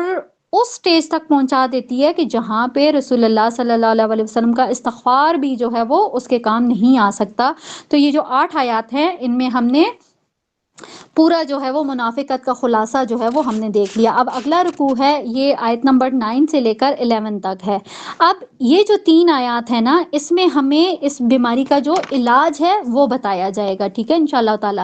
لیکن یہاں پہ ہم دیکھیں گے کہ علاج تو ہے، علاج تو اللہ تعالیٰ بتائیں گے، لیکن علاج کے ساتھ کچھ پریکاشنز بھی جو ہیں وہ بھی اللہ تعالیٰ کی طرف سے یہاں پہ بتائی جا رہی ہیں کہ علاج تو کریں گے لیکن علاج کے ساتھ یہ جو پریکاشنز ہیں، یہ جو احتیاطی تدابیر ہیں، یہ اگر آپ اپنائیں گے تو انشاءاللہ یہ جو نفاق کا جو مرض ہے، یہ جو منافقت ہے، یہ انسان کے دل میں سے ختم ہو جائے گی۔ اب یہاں پہ دیکھیں اس کے لیے کیا کرنا ہے۔ آیت نمبر 9 ہے، اللہ تعالیٰ نے کیا فرمایا، اے اہل ایمان تمہیں غافل نہ کرنے پائیں تمہارے اموال اور تمہاری اولاد اللہ کی یاد سے، اور جو کوئی ایسا کریں گے تو وہی خسارے میں رہیں گے۔ اب یہ دیکھیں پہلی پریکاشن ہمیں اس آیت کے اندر نظر آتی ہے، ٹھیک ہے۔ اب یہاں پہ اللہ تعالیٰ نے کیا کہا کہ انسان کے لیے اللہ تعالیٰ نے کس چیز کو آزمائش قرار دیا، اور اس میں سب سے ٹاپ آف دا لسٹ اگر کہیں تو وہ کیا اللہ تعالیٰ نے بتایا، مال اور پھر اولاد، ٹھیک ہے. یہاں پہ اگر ہم دیکھیں تو بہت سارے جو لوگ ہوتے ہیں وہ مال کی خاطر اپنا ایمان، ایون اپنی عزت تک برباد کر لیتے ہیں. اسی طرح سے اولاد کی محبت میں ماں باپ کیا کچھ کر جاتے ہیں، وہ سارے کام بھی کر جاتے ہیں کہ جو کہ شریعت میں جائز نہیں ہوتے، لیکن اولاد کی محبت میں وہ کر جاتے ہیں. ٹھیک ہے. تو اسی لیے یہاں پہ اللہ تعالیٰ نے کیا کہا کہ مال اور اولاد کی آزمائش جو ہے، اس سے بچ کر زندگی جو اگر بسر کرنی ہے تو وہ ایک مومن کے لیے لازم ہے کہ کوئی بھی انسان جو کہ ایمان کا دعویٰ کرتا ہے تو اس کے لیے یہ ضروری ہے کہ اس کا مال اور اس کی اولاد جو ہے وہ اس کو اللہ تعالیٰ کے ذکر سے غافل نہیں کریں. اگر وہ غافل ہو گئے تو اٹ مینس کہ وہی لوگ جو ہیں وہ خسارہ پانے والے ہیں. اب اس آیت کے اندر جو ہے وہ بہت کلیئرلی اللہ تعالیٰ نے بتا دیا کہ یہ جو مال اور اولاد ہیں یہ انسان کے لیے آزمائش ہیں. آیت نمبر 10 ہے، اور خرچ کر دو ان میں سے جو کہ ہم نے تمہیں دیا ہے، اور اس سے پہلے کہ تم میں سے کسی کو موت کا وقت آ جائے، پھر وہ اس وقت کہے کہ اے میرے رب تو نے مجھے ایک قریب وقت تک کیوں مہلت نہ دی کہ میں صدقہ کرتا اور نیک لوگوں میں سے ہو جاتا. اب یہاں پہ دیکھیں، پہلے آپ کو پریکاشن بتائی کہ مال اور اولاد کی محبت سے آپ نے دور رہنا ہے اگر آپ چاہتے ہیں کہ آپ کے اندر نفاق کا مرض جنم نہ لے. اب دوسرا علاج کیا کہا کہ خرچ کرو اس میں سے جو ہم نے تمہیں دیا ہے. اب یہاں پہ دیکھیں تو اس میں کس طرح سے جو ہے وہ اللہ تعالیٰ نے ایک انسان کی کمزوری جو ہے وہ اس کو پہلے آئیڈینٹیفائی کیا، پھر اس کے بعد جو ہے وہ مطلب انسان کی کمزوری کیا ہے، اس کی کیا خواہش ہوتی ہے کہ اس کے پاس بہت سارا مال ہو اور وہ اس کو جو ہے وہ جمع کر کے رکھے. تو اللہ تعالیٰ نے اسی کمزوری کو جا کے پکڑا ہے کہ یہ جو تمہارے اندر ایک مال کو جمع کرنے کی ہرس ہے نا، تو اسے تم اللہ تعالیٰ کے رستے میں لگاؤ، اسے تم خرچ کرو اس سے پہلے کہ تمہیں موت آ جائے. تو یہاں پہ پھر اللہ تعالیٰ نے یہ بھی اسی آیت کے اندر بتا دیا کہ ایک سٹیج ایسی آئے گی کہ جب انسان جو ہے وہ آرزو کرے گا کہ مجھے تھوڑی سی مہلت اور مل جائے تو میں جو ہے وہ اللہ تعالیٰ کے رستے میں بڑا خرچ کروں، بڑے نیک لوگوں میں شامل ہو جاؤں. تو اللہ تعالیٰ نے کیا کہا کہ اس وقت جو ہے وہ تمہیں مہلت نہیں، مطلب جب تم مانگو گے تو تمہیں پھر مہلت نہیں ملے گی. یہ چیز ہم جانتے ہیں نا کہ جب کسی انسان کا وقت قریب آ جاتا ہے تو موت جو ہے وہ تو لکھی ہوئی ہے. ٹھیک ہے. تو جب وہ وقت قریب آ جاتا ہے تو پھر وہ اس سے ایک سیکنڈ بھی اوپر نیچے نہیں ہوتا. تو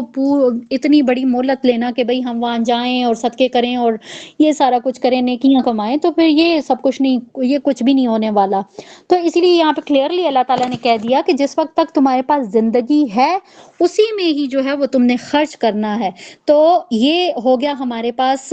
علاج اس کا منافقت کا کہ آپ نے کیا کرنا ہے کہ اپنے مال کو جو ہے وہ اللہ تعالیٰ کی راہ میں خرچ کرنا ہے. آیت نمبر 11 ہے، اور اللہ ہرگز مہلت نہیں دے گا کسی جان کو جب کہ اس کا وقت معین آ پہنچے، اور جو کچھ تم کر رہے ہو اللہ اس سے باخبر ہے. اب یہاں پہ دیکھیں کہ اللہ تعالیٰ نے جو ہے وہ اپنے لیے کیا ورڈ یوز کیا کہ اللہ تعالیٰ جو ہے وہ خبیر ہے، وہ اللہ تعالیٰ خبر رکھنے والا ہے. تو یہاں پہ ہم یہ دیکھتے ہیں کہ جو لوگ کچھ بھی عمل کر لیں، چاہے وہ اچھا ہے چاہے وہ برا ہے، اللہ تعالیٰ اس سے باخبر ہے. ٹھیک ہے. تو یہ جو خبیر کا جو لفظ یہاں پہ اللہ تعالیٰ نے اس آخری آیت میں یوز کیا، تو اس کو اگر ہم پہلے والی آیت کے ساتھ اگر ریلیٹ کریں نا تو اس چیز کو بہت اچھے سے ہم جو ہے وہ یہ چیز یہ جان سکتے ہیں کہ اللہ تعالیٰ نے خبیر کا ورڈ استعمال کیا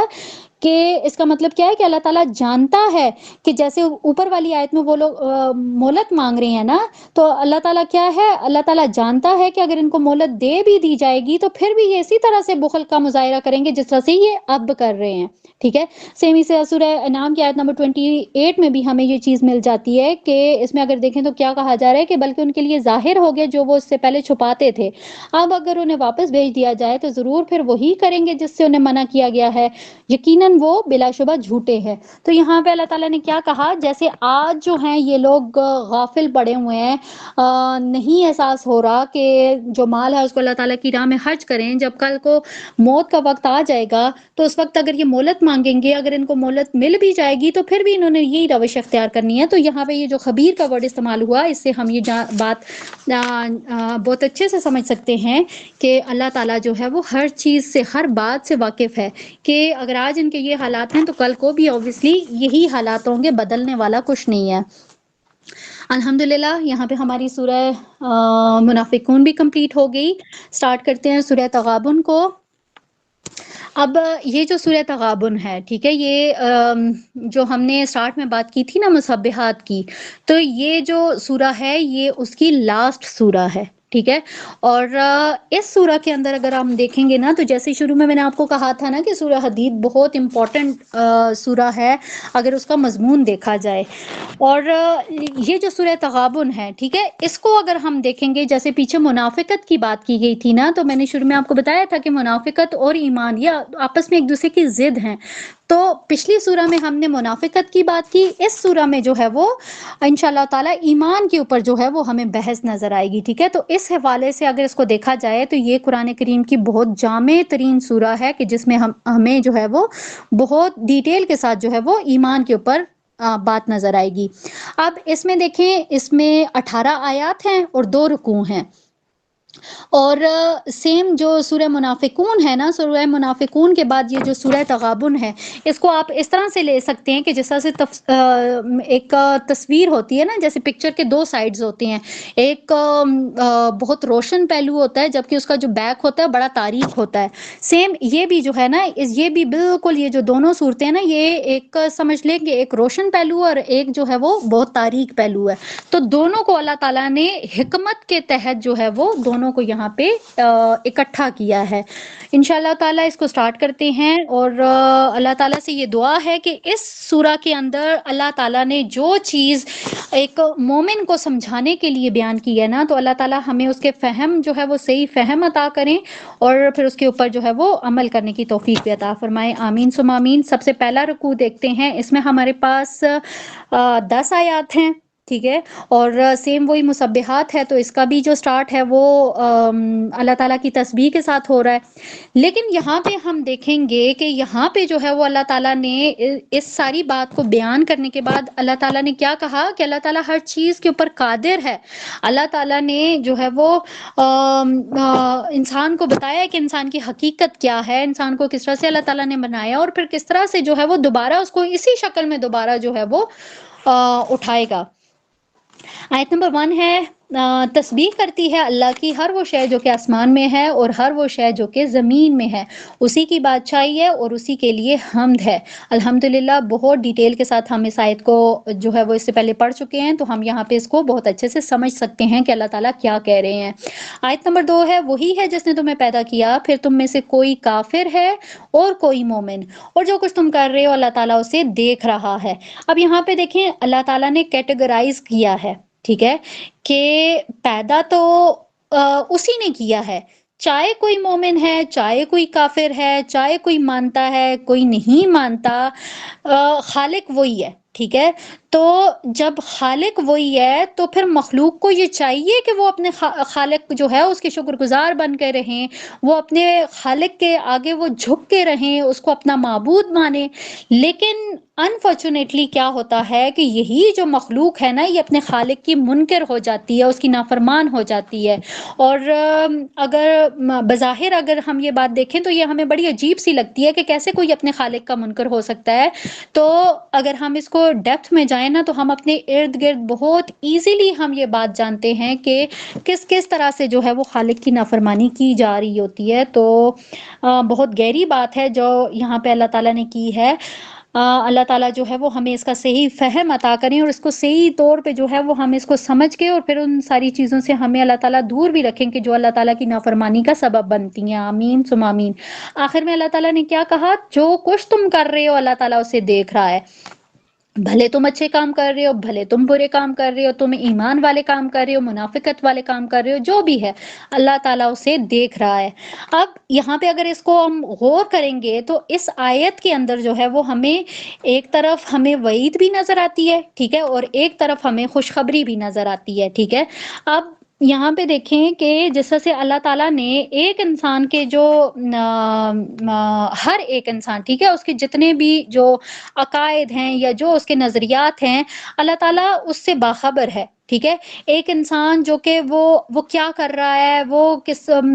چیزوں کو کس طرح سے لے رہا ہے، کیا اس کے عقائد ہیں، کیا اس کا اللہ تعالیٰ کے بارے میں عقیدہ ہے، اللہ تعالیٰ کی ذات صفات کے بارے میں کیا اس کا عقیدہ ہے، کیا اس کا نظریہ ہے، ٹھیک ہے۔ تو اللہ تعالیٰ ہر چیز سے واقف ہے۔ اب یہاں پہ اللہ تعالیٰ نے جو ہے نا کیا کہا کہ وہ جو کچھ بھی کر رہا ہے وہ اللہ تعالیٰ اس سے باخبر ہے، اور پھر کیا ہوگا کہ جب وقت آئے گا تو اللہ تعالیٰ ایسے نافرمانوں سے نبٹ لے گا. مطلب ایک وعید والی چیز جو ہے وہ ہمیں نظر آ گئی، لیکن اسی کے ساتھ جو ہے وہ ہمیں ایک خوشخبری والا پہلو بھی نظر آتا ہے کہ جو کوئی جو ہے وہ اپنے خالق کا مطیع بن کے رہے گا، اس کا شکر گزار رہے گا، اس کا فرما بردار رہے گا، تو پھر اللہ تعالیٰ اسے انعام و اکرام سے بھی نوازے گا. تو یہ جو آیت ہے یہ بہت مطلب ڈیپ ایک آیت ہے، جس کو جو ہے وہ اللہ تعالیٰ نے دو ایسپیکٹ سے جو ہے وہ بیان کیا ہے. آیت نمبر 3 ہے، اس نے آسمان اور زمین کو پیدا کیا حق کے ساتھ، اور اس نے تمہاری صورت گری کی تو بہت ہی عمدہ صورت گری کی. اب اس سے پہلے ہم نے دیکھا کہ اللہ تعالیٰ نے زمین اور آسمان کا ذکر کیا، اس کی خلقت کے بارے میں بتایا کہ اللہ تعالیٰ نے اس کو پیدا کیا، سارا کچھ کیا، ٹھیک ہے. لیکن یہاں اس آیت میں اللہ تعالیٰ نے زمین اور آسمان کی تخلیق کے ساتھ ساتھ جو ہے وہ انسان کی تخلیق کا بھی ذکر فرمایا ہے. اور پھر ساتھ اللہ تعالیٰ نے کیا کہا کہ بہت ہی عمدہ صورت میں جو ہے وہ تمہیں بنایا. عربک میں کیا کہا کہ فَأَحْسَنَ صُوَرَكُمْ، کہ بہت ہی خوبصورت جو ہے وہ ایک ساتھ جو ہے وہ جسم کی بناوٹ، اس کے چہرے کے جو فیچرز ہیں، ٹھیک ہے، انسان کے پورا اگر اس کا فزیکل فیچر دیکھیں تو ہر چیز کو اللہ تعالیٰ نے بہت محبت سے، بہت خوبصورتی سے، بہت دلکشی سے بنایا ہے. اور پھر آخر میں اللہ تعالیٰ نے کیا کہا کہ وَإِلَيْهِ الْمَصِيرُ، کہ اسی کی طرف سب کو لوٹنا ہے. لوگ یہ سمجھتے ہیں کہ بھئی اللہ تعالیٰ نے جو ہے وہ ہمیں بنا دیا اور ہمیں بس ایویں ہی بنا دیا، کوئی مقصد نہیں ہے ہمارا، ٹھیک ہے. تو یہاں پہ اللہ تعالیٰ نے بتا دیا کہ اتنا مطلب ایک تخلیق کا ایک بہترین درجہ بنایا نا، کہ تمہیں ایک بہترین صورت میں تمہیں بنایا، پھر اتنی صلاحیتیں تمہیں دیں. تو یہ جو سارا کچھ ایک انسان کو دیا گیا، تو یہ کیا اس لیے دیا گیا کہ وہ اپنی مرضی کرے، وہ اپنی مرضی سے اپنی لائف گزارے؟ کیا اس کی زندگی کا کوئی مقصد نہیں ہے؟ کیا اللہ تعالیٰ نے انسان کو اشرف المخلوقات بنا کے بھیجا تو کیا بس ایویں ہی بھیج دیا؟ یا یہ جو دنیا تھی، دنیا کو اللہ تعالیٰ نے بنایا تو صرف انسان کو اس لیے بھیج دیا کہ بھئی چلیں جی وہاں پہ جا کے ٹائم پاس کر لے؟ نہیں، ایسا نہیں ہے. مطلب انسان کو اگر اللہ تعالیٰ نے بھیجا ہے، اتنی شاکار تخلیق ہے انسان اللہ تعالیٰ کی. ہم یہ جانتے ہیں کہ اللہ تعالیٰ کی بہت ساری مخلوقات ہیں، اور ان ساری مخلوقات میں سے اشرف المخلوقات جو ہے وہ انسان ہے. تو انسان کی جو تخلیق ہے نا وہ بے مقصد نہیں ہے، ٹھیک ہے. اور پھر اللہ تعالیٰ نے آیت کے آخر میں کیا کہہ دیا کہ تمہیں پلٹ کر اسی کے پاس جانا ہے. تو پھر یہاں پہ اگر تم ایک وہ بے شتر مہار والی لائف گزارو گے، اپنی مرضی کرو گے، وہ ہم دیکھتے ہیں نا کہ میرا جسم میری مرضی، تو یہ والی جو ایک سٹیٹمنٹ ہے نا، اگر کوئی اس کے اوپر چل کے اگر اپنی زندگی گزارتا ہے نا، تو اللہ تعالیٰ نے کیا کہا کہ لوٹ کے جو ہے نا وہ سب کو ادھر ہی آنا ہے. تو پھر انشاءاللہ جو ہے وہ ان کے سارے یہ جو کچھ بھی یہاں پہ کر کے جاؤ گے نا، اس کا حساب جو ہے وہ آگے دینا پڑے گا. آیت نمبر 4 ہے، اس کو اگر آپ دیکھیں گے تو اس میں نا ہمیں اللہ تعالیٰ کا جو علم ہے اس کی 3 ڈائمینشنز ہمیں نظر آتی ہیں، ٹھیک ہے. کہ اب اللہ تعالیٰ کے علم کون کون سی چیزوں میں جو ہے وہ اللہ تعالیٰ کا علم چھپا ہے، اللہ تعالیٰ کس چیز کا علم جو ہے وہ رکھتا ہے. تو اس آیت کے اندر وہ ہمیں چیز نظر آتی ہے. اب اللہ تعالیٰ نے کیا کہا کہ وہ جانتا ہے جو کچھ آسمان اور زمین میں ہے، وہ جانتا ہے جو کچھ تم چھپاتے ہو، جو کچھ تم ظاہر کرتے ہو، اور اللہ اس سے بھی باخبر ہے جو کہ تمہارے سینوں کے اندر ہے. مطلب 3 قسم کے علوم جو ہیں وہ ہمیں نظر آ جاتے ہیں اللہ تعالیٰ کے، کہ زمین و آسمان کے اندر جو کچھ ہے وہ بھی اللہ تعالیٰ جانتا ہے، تم جو کچھ کرتے ہو چاہے وہ چھپ کے کرتے ہو چاہے وہ سب کے سامنے کرتے ہو، اللہ وہ بھی جانتا ہے. پھر جو کچھ تمہارے سینوں کے اندر ہے، جو کہ تم باہر کسی دوسرے شخص کو اس کی ہوا بھی نہیں لگنے دیتے ہو، ایون کچھ خیالات ایسے ہوتے ہیں کہ انسان خود بھی ان سے واقف ہوتا ہے، تو اللہ تعالیٰ کیا کہہ رہا ہے کہ اللہ تعالیٰ تو ان کو بھی جانتا ہے جنہیں تم خود نہیں جانتے. مطلب ایسی تھنکنگز اور کچھ ایسے خیالات جن کو انسان اپنے آپ سے بھی چھپا کے رکھتا ہے، تو اللہ تعالیٰ ان کو بھی جانتا ہے. تو کیسے جو ہے وہ کوئی اس بات کا انکار کر سکتا ہے کہ جو ہے وہ اللہ تعالیٰ سے جو ہے وہ بچ جائے گا، یا اللہ تعالیٰ جو ہے وہ اس کی کوئی حرکت یا اس کا کوئی عمل اللہ تعالیٰ سے پوشیدہ ہے.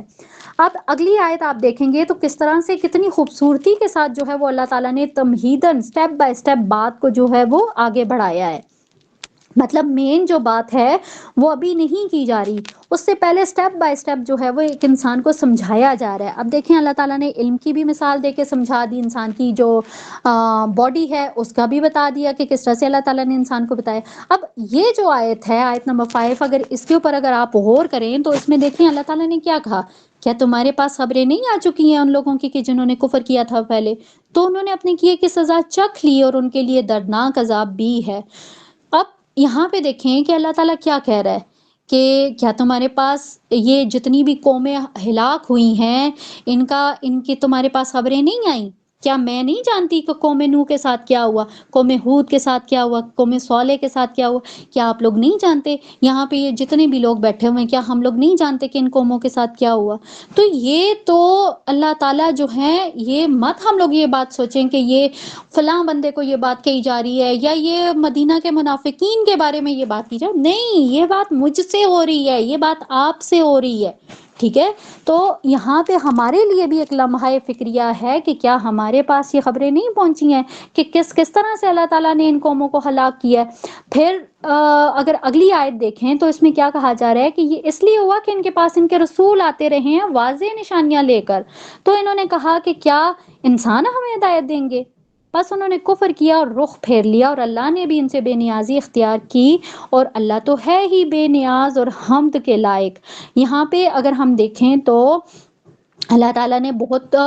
ایک الگ انداز سے جو ہے وہ سمجھانے کی کوشش کی ہے، ٹھیک ہے؟ منافقین کا ظاہر ذکر چل رہا ہے، تو یہاں پہ اللہ تعالیٰ نے جو ہے وہ بتا دیا کہ تمہارے پاس پرانی جتنی بھی قومیں تھیں ان کے ذکر آ گئے ہیں، ان کو کس طرح سے اللہ تعالیٰ نے نیست و نابود کیا وہ بھی تمہیں معلوم ہو گیا۔ تمہیں یہ بھی معلوم ہو گیا ہے کہ ان کے پاس بھی ہدایت کے لیے رسول آئے تھے، انہوں نے جب ان کا کفر کیا، ان سے رخ پھیرا، تو پھر اللہ تعالیٰ نے پھر جو ہے وہ ان کا کیا انجام کیا۔ تو سیم یہ والی جو بات ہے، اب جس طرح سے ہم یہ دیکھتے تھے کہ مشرکین جو تھے وہ نبی کریم صلی اللہ علیہ وسلم کا انکار کرتے تھے، اور وہ کیا کہتے تھے کہ بھئی ہماری طرح کا انسان ہے، ہماری طرح کھاتا پیتا ہے، ہماری طرح چلتا ہے، فلاں کا بیٹا ہے، فلاں کا پوتا ہے، تو یہ کیا مطلب کہاں سے اٹھ کے جو ہے وہ رسول ہونے کا دعویٰ کر لیا؟ مطلب اب ان کو اس چیز پہ اعتراض تھا کہ بھائی کوئی انسان جو ہے وہ رسول نہیں ہونا چاہیے، ٹھیک ہے؟ مطلب ان کے مائنڈ میں یہ تھا کہ رسول کوئی بڑا کوئی ایسی شخصیت ہونی چاہیے کہ جس کا انسانوں کے ساتھ جو ہے وہ واسطہ نہ ہو، کوئی فرشتہ ہو، کوئی اس طرح کی مطلب کوئی ایسی پرسنالٹی ہو رسول کے جس کو جو ہے وہ یہ والی جو انسانوں والی صفات ہے نا وہ اس کے اندر موجود نہ ہو، ٹھیک ہے؟ اب ہم یہ دیکھتے ہیں کہ یہ جو مشرکین مکہ تھے، انہوں نے رسول اللہ صلی اللہ علیہ وسلم کو کس وجہ سے ان کا انکار کیا کہ یہ بھئی انسان کیوں ہے، یہ بشر کیوں ہے، ٹھیک ہے؟ اور کچھ لوگ ایسے تھے کہ جن لوگوں نے جو تھا وہ انہوں نے بشر ہونے کے ساتھ ساتھ انہوں نے کیا کیا کہ ان کو معاذاللہ وہ اتنا زیادہ وہ بڑھا دیا، اسی بشریت والا جو ایک لیول تھا اس کو اتنا اونچا کر دیا، اتنا اونچا کر دیا کہ اللہ تعالیٰ کے ساتھ جا کے ملا دیا۔ مطلب یہ بھی ایک لیول تھا کہ کس طرح سے جو ہے وہ ایک رسول کو اس کے سٹیٹس سے ہی جو ہے وہ آگے کر دیا۔ تو یہ جو ہم یہ چیز دیکھتے ہیں کہ اللہ تعالیٰ نے نبی کریم صلی اللہ علیہ وسلم کو بار بار ان کے منہ سے یہ بات کہلوائی کہ بھئی آپ ڈنکے کی چوٹ پہ کہیں کہ میں بھی انسان ہوں، میں بھی تمہاری طرح کا انسان ہوں، ٹھیک ہے؟ ہم نے سورہ کہف میں یہ بات پڑھی تھی کہ اللہ تعالیٰ نے کیا کہا کہ نبی کریم صلی اللہ علیہ وسلم سے کس طرح سے کہلوایا کہ بھئی میں تمہاری طرح کا ایک انسان ہوں، صرف فرق کیا ہے کہ مجھ پر جو ہے وہ اللہ تعالیٰ کی طرف سے وحی نازل ہوتی ہے، صرف اتنا سا ڈفرنس ہے، باقی ساری چیزیں سیم تمہاری طرح سے ہیں، ٹھیک ہے؟ بس صرف اتنا سا ڈفرنس ہے کہ اللہ تعالیٰ کی طرف سے وحی نازل ہوتی ہے۔ آیت نمبر 7 کو دیکھیں، اس میں کیا کہا جا رہا ہے کہ کافروں کو یہ زہم ہے کہ وہ مرنے کے بعد ہرگز اٹھائے نہیں جائیں گے۔ اے نبی صلی اللہ علیہ وسلم آپ کہہ دیجئے کہ کیوں نہیں، مجھے میرے رب کی قسم ہے تم لازماً اٹھائے جاؤ گے، پھر تمہیں لازماً جتلایا جائے گا ان اعمال کے بارے میں جو تم نے کیے ہیں، اور یہ اللہ پر بہت آسان ہے۔ اب یہاں پہ دیکھیں کہ سیم وہی والی باتیں ہیں، وہی ساری چیزیں ہیں جو کہ الحمدللہ ہم بہت ڈیٹیل کے ساتھ پڑھ چکے ہیں۔ تو یہاں پہ اگر ہم یہ دیکھیں تو یہ جو آیات تھیں، ٹھیک ہے، یہ جو پہلی جو آیات تھی 7 آیات ہم نے پڑھی، اس میں ہم نے ایمان کے متعلق جو ہے وہ بات پڑھی، ٹھیک ہے؟ پہلی جو 4 آیات تھیں اس میں ہم نے اللہ تعالیٰ کے اوپر یعنی کہ ایمان باللہ کے اوپر جو ہے وہ ہم نے بات پڑھی۔ پھر لاسٹ والی جو 2 آیات آیات تھیں اس میں ہم نے جو ہے وہ ایمان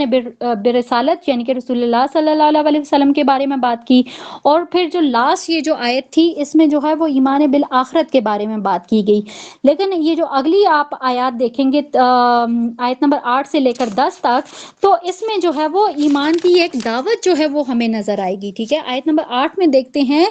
کہ بس ایمان لاؤ اللہ پر اور اس کے رسول صلی اللہ علیہ وسلم پر اور اس نور پر جو کہ ہم نے نازل کیا، جو کچھ تم کر رہے ہو اللہ اس سے باخبر ہے۔ اور آیت نمبر 9 ہے کہ جس دن وہ تمہیں جمع کرے گا، جمع ہونے کے دن کے لیے وہی ہے ہار اور جیت کے فیصلے کا دن، اور یہ ہے اور ان کی برائیوں کو اس سے دور کر دے گا اور اسے ان باغات میں داخل کرے گا جس کے دامن میں نہریں بہتی ہوں گی اور اس میں ہمیشہ رہیں گے، اور یہ ہے بہت بڑی کامیابی۔ اب یہاں پہ اگر آپ دیکھیں گے تو آیت نمبر 8 اور 9، ٹھیک ہے، اب اس میں جو ہے وہ ہمیں کیا بتایا گیا کہ یہ جس طرح سے پچھلی آیات میں ہم نے دیکھا تھا نا کہ یہ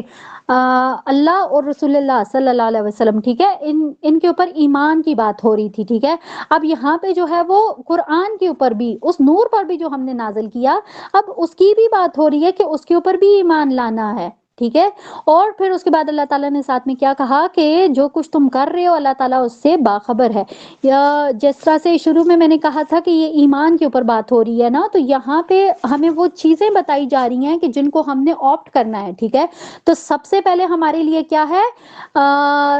ایمان باللہ، ٹھیک ہے، اللہ تعالیٰ کے اوپر ایمان۔ پھر اس کے بعد جو ہے وہ رسول اللہ صلی اللہ علیہ وسلم کے اوپر ایمان، کہ ہمیں ان کے اوپر بھی ایمان رکھنا ہے۔ اور پھر آگے دیکھیں اللہ تعالیٰ نے آیت 9 میں کیا کہا کہ جس دن وہ تمہیں جمع کرے گا، یوم الجمع، ٹھیک ہے۔ عربک میں اگر آپ دیکھیں گے تو جمع ہونے کا دن، یعنی کہ ظاہر ہے وہ قیامت کے دن کے بارے میں بات ہو رہی ہے کہ جس دن اللہ تعالیٰ وہ سب کو جمع کرے گا۔ اور پھر اسی دن کو اللہ تعالیٰ نے کیا کہا کہ ذالک یوم التغابن، کہ وہی وہ دن ہوگا جو کہ ہار اور جیت کے فیصلے کا دن ہوگا۔ مینز جو تغابن ہے، تغابن سے کیا مراد ہے؟ ہار اور جیت کے فیصلے کا دن، یوم التغابن، ٹھیک ہے۔ تو یہاں پہ اگر ہم یہ دیکھیں تو اصل جو جیت ہے نا وہ اس دن کی جیت ہے جو یوم الجمعہ ہے، جو کہ یوم التغابن ہے۔ اس دن جو جیت گیا نا، اس دن اس کی اصلی جیت ہے۔ لیکن جو اس دن ہار گیا تو یہ وہ جو ہوگی نا وہ بڑی ایکچوئل ہار ہوگی۔ آج اگر ہم اس دنیا میں دیکھیں نا تو ہمیں ہار جیت کا جو ایک کانسیپٹ ہے نا وہ ہمارے لیے بہت بڑا ہے، ہمیں مطلب ہار بڑی فیل ہوتی ہے، ہمیں جیت بھی بڑی فیل ہوتی ہے، ٹھیک ہے۔ تو یہ جو دنیا کی ہار اور جیت ہے نا، یہ کوئی بھی معنی نہیں رکھتی ہے آخرت کی ہار اور جیت سے، ٹھیک ہے۔ تو امپورٹنٹ جو ہے نا وہ دنیا کی جیت یا ہار نہیں ہے بلکہ آخرت کی جیت یا ہار ہے، اور ہمیں اسی کے لیے جو ہے وہ تگ و دو کرنی چاہیے۔ اور پھر اللہ تعالیٰ نے کیا کہا کہ جو کوئی بھی ایمان لائے اور اللہ تعالیٰ کے اوپر اور پھر نیک اعمال کرے، اللہ تعالیٰ نے اوپر پوری ڈیٹیل بتا دی کہ کس طرح سے آپ نے ایمان لانا ہے، کس کس پہ ایمان لانا ہے، اور پھر اس کے بعد آپ نے نیک اعمال بھی کرنے۔ اب اللہ تعالیٰ کے اوپر ایمان لے آئے، اس کے ساتھ نیک اعمال کیے، تو اس کا ریوارڈ کیا ہے کہ ان کے لیے اللہ تعالیٰ جو ہے وہ ان باغات میں ان کو داخل کرے گا کہ جن کے نیچے سے نہریں بہتی ہوں گی۔ اور پھر اللہ تعالیٰ نے خود ہی کہہ دیا کہ یہ ہے بہت بڑی کامیابی، یہ ہے بہت بڑی جیت، یہ ہے اصل جیت کہ جس کو تم آج جو ہے وہ کسی اور جیت سے کمپیئر کر رہے ہو۔ آیت نمبر 10 ہے، اور جنہوں نے انکار کیا اور تکذیب کی ہماری آیات کی تو وہی ہوں گے جہنمی اور ہمیشہ رہیں گے اس میں، اور وہ بہت برا ٹھکانہ ہے۔ یعنی کہ پچھلی جو 10 آیات یہ ہم نے پڑھ لی ہیں، اس میں ایمان باللہ، ایمان رسول اللہ اور ایمان بالآخرت، ٹھیک ہے۔ یہ ہے نا ایمانیات ثلاثہ اس کو کہا جاتا ہے، ٹھیک ہے۔ یہ ایک ایمان کو مضبوط کرنے کے لیے ایک جامع، ایک اس طرح سے سمجھے کہ ایک مفصل قسم کی ایک یہ جو پوری ایک یہ ہے نا آیات، یہ اس میں کنسیڈر کی جاتی ہیں۔ اور پھر اسی کا ریوارڈ بھی جو ہے وہ ہمیں ان آخری آیات میں اللہ تعالیٰ نے بتا دیا کہ اگر جیت جاؤ گے تو کیا انعامات ہوں گے، لیکن اگر ہار جاؤ گے تو پھر کیا ٹھکانہ ہوگا، اور جو ٹھکانہ ہوگا وہ بہت ہی برا ٹھکانہ ہے۔ یہاں پہ ہمارا دوسرا رکوع سٹارٹ ہوتا ہے آیت نمبر 11 سے لے کر 18 تک، ٹھیک ہے۔ لیکن یہاں پہ ہم دیکھیں گے کہ آیت نمبر 11 سے 15 تک جو ہے صحیح ہے، اس میں ایمان کی بات اور اس کا جو اجر ہے نا وہ انشاءاللہ تعالی ہم اس کے بارے میں پڑھیں گے۔ آیت نمبر 11 دیکھتے ہیں، نہیں آتی کوئی مصیبت مگر اللہ کے اذن سے، اور جو کہ اللہ پر ایمان رکھتا ہے اور اس کے دل کو ہدایت دے دیتا ہے، اور اللہ ہر چیز کا علم رکھنے والا ہے۔ اب یہاں پہ دیکھیں اللہ تعالیٰ نے یہ جو حقیقی ایمان ہے، ٹھیک ہے، اس سے کیا ہوتا ہے کہ انسان کے اندر، کہ اس کے اندر ایک پختہ یقین پیدا ہو جاتا ہے، ٹھیک ہے۔ اب جب ایک انسان کے اندر پختہ ایمان یا پھر پختہ یقین اگر پیدا ہو جاتا ہے تو پھر وہ اس چیز کو، اس حقیقت کو سمجھ لیتا ہے کہ اگر کوئی پتا بھی ہلتا ہے تو وہ بھی اللہ تعالیٰ کی مرضی کے بغیر نہیں ہلتا۔ اگر کوئی اس کے اوپر کوئی مصیبت آتی ہے تو اسے یہ معلوم ہے کہ یہ اللہ تعالیٰ کی طرف سے ہے۔ اگر اس کے اوپر کوئی بہتری آتی ہے تو پھر اس کا دل مطمئن ہوتا ہے کہ یہ بھی اللہ تعالیٰ کے حکم سے آئی ہے۔ سیم جیسا سورہ بقرہ کے آیت نمبر 216 میں دیکھا تھا کہ مومن ہو سکتا ہے کہ کسی چیز کو اپنے لیے ناپسند کرے لیکن وہ اس کے لیے بہتر ہو، اور ہو سکتا ہے وہ کسی چیز کو پسند کرے لیکن وہ اس کے لیے بری ہو، اور اللہ جانتا ہے تم نہیں جانتے۔ دیکھا جائے تو بہت گہری بات اللہ تعالیٰ کر رہے ہیں کہ یہ جو کچھ بھی ہوتا ہے، کوئی مصیبت آتی ہے، کوئی اچھا ٹائم آتا ہے، تو یہ سارا کچھ اللہ تعالیٰ کی طرف سے ہوتا ہے، اس میں کسی دوسرے کا، کسی انسان کا کوئی عمل دخل نہیں ہوتا۔ اور پھر وہ انسان جو کہ واقعی مومن ہوتا ہے، اس کا یقین پختہ ہوتا ہے، تو وہ پھر بڑی سے بڑی تکلیف یا بہت مشکل حالات میں بھی جو ہوتا ہے وہ صرف اور صرف نہ اس کا دل جو ہے وہ شکوہ کرتا ہے، نہ ہی اس کی زبان کے اوپر کوئی شکایت آتی ہے۔ اور پھر آیت نمبر 12 ہے، اس میں کیا کہا جا رہا ہے کہ اطاعت کرو اللہ کی اور اس کے رسول کی صلی اللہ علیہ وسلم کی، پھر اگر تم نے پیٹھ موڑ لی تو جان لو کہ ہمارے رسول کے ذمہ تو صرف صاف صاف پہنچا دینے کی ذمہ داری ہے۔ اب یہاں پہ دیکھیں کہ ایمان کو مضبوط کرنے کے لیے اگلا جو ایک سٹیپ ہے وہ کیا بتایا گیا ہے، اطیعوا اللہ و اطیعوا الرسول، یعنی کہ اللہ اور اس کے رسول کی اطاعت کرو۔ اور پھر جو کچھ انہوں نے بتا دیا، جو کچھ انہوں نے کہا، اللہ نے اپنی کتاب میں جو کہا، رسول اللہ نے اپنی احادیث اور ان کی سنت سے جو ہمیں چیز معلوم ہوتی ہے، تو یہ جو چیز ہم تک پہنچ چکی ہے وہی ہے فائنل، ٹھیک ہے۔ اب اس کے بعد اگر جان لینے کے بعد، حق کو پہچان لینے کے بعد اگر کوئی پیٹھ موڑ لیتا ہے، اگر کوئی یہ کہتا ہے کہ جاؤ میں نہیں مانتا، تم نے یہ بات کہی ہے، تم نے یہ حدیث رکھی ہے، تم نے پردے کی کوئی بات کی ہے، تم نے نماز سے ریلیٹڈ کوئی حدیث رکھی ہے، میں نہیں مانتا، بھئی جاؤ کیا کر لو گے۔ تو یہ جو بات ہے نا، یہ جو سٹیٹمنٹ ہے کہ اگر کسی کے سامنے حق آ گیا اس کے بعد بھی اس نے پیٹھ موڑ لی، تو پھر رسول اللہ صلی اللہ علیہ وسلم کی طرف سے کوئی جو ہے وہ اس کے اوپر نہیں ہوگا کہ بھئی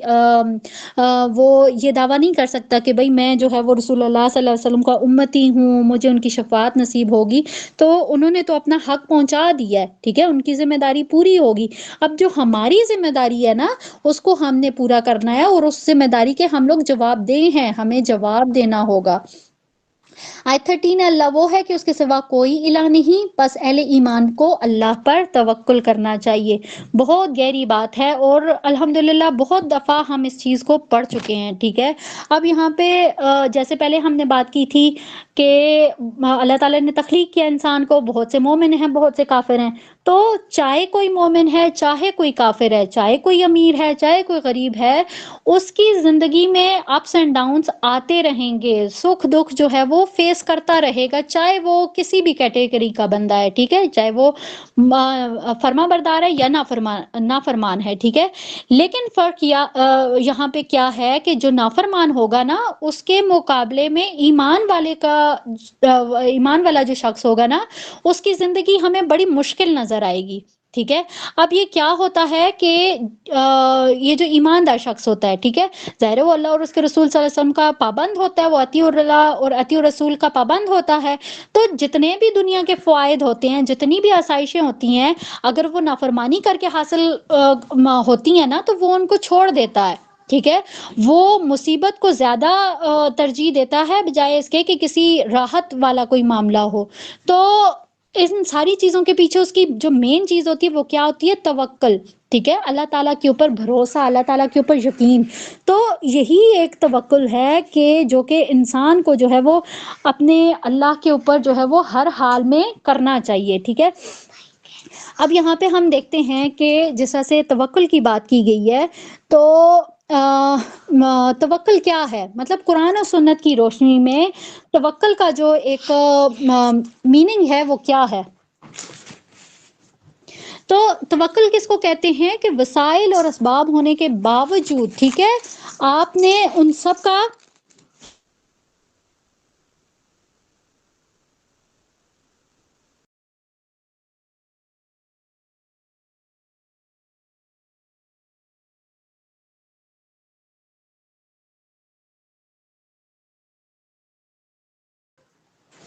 اچھا یہاں پہ ہم دیکھتے ہیں کہ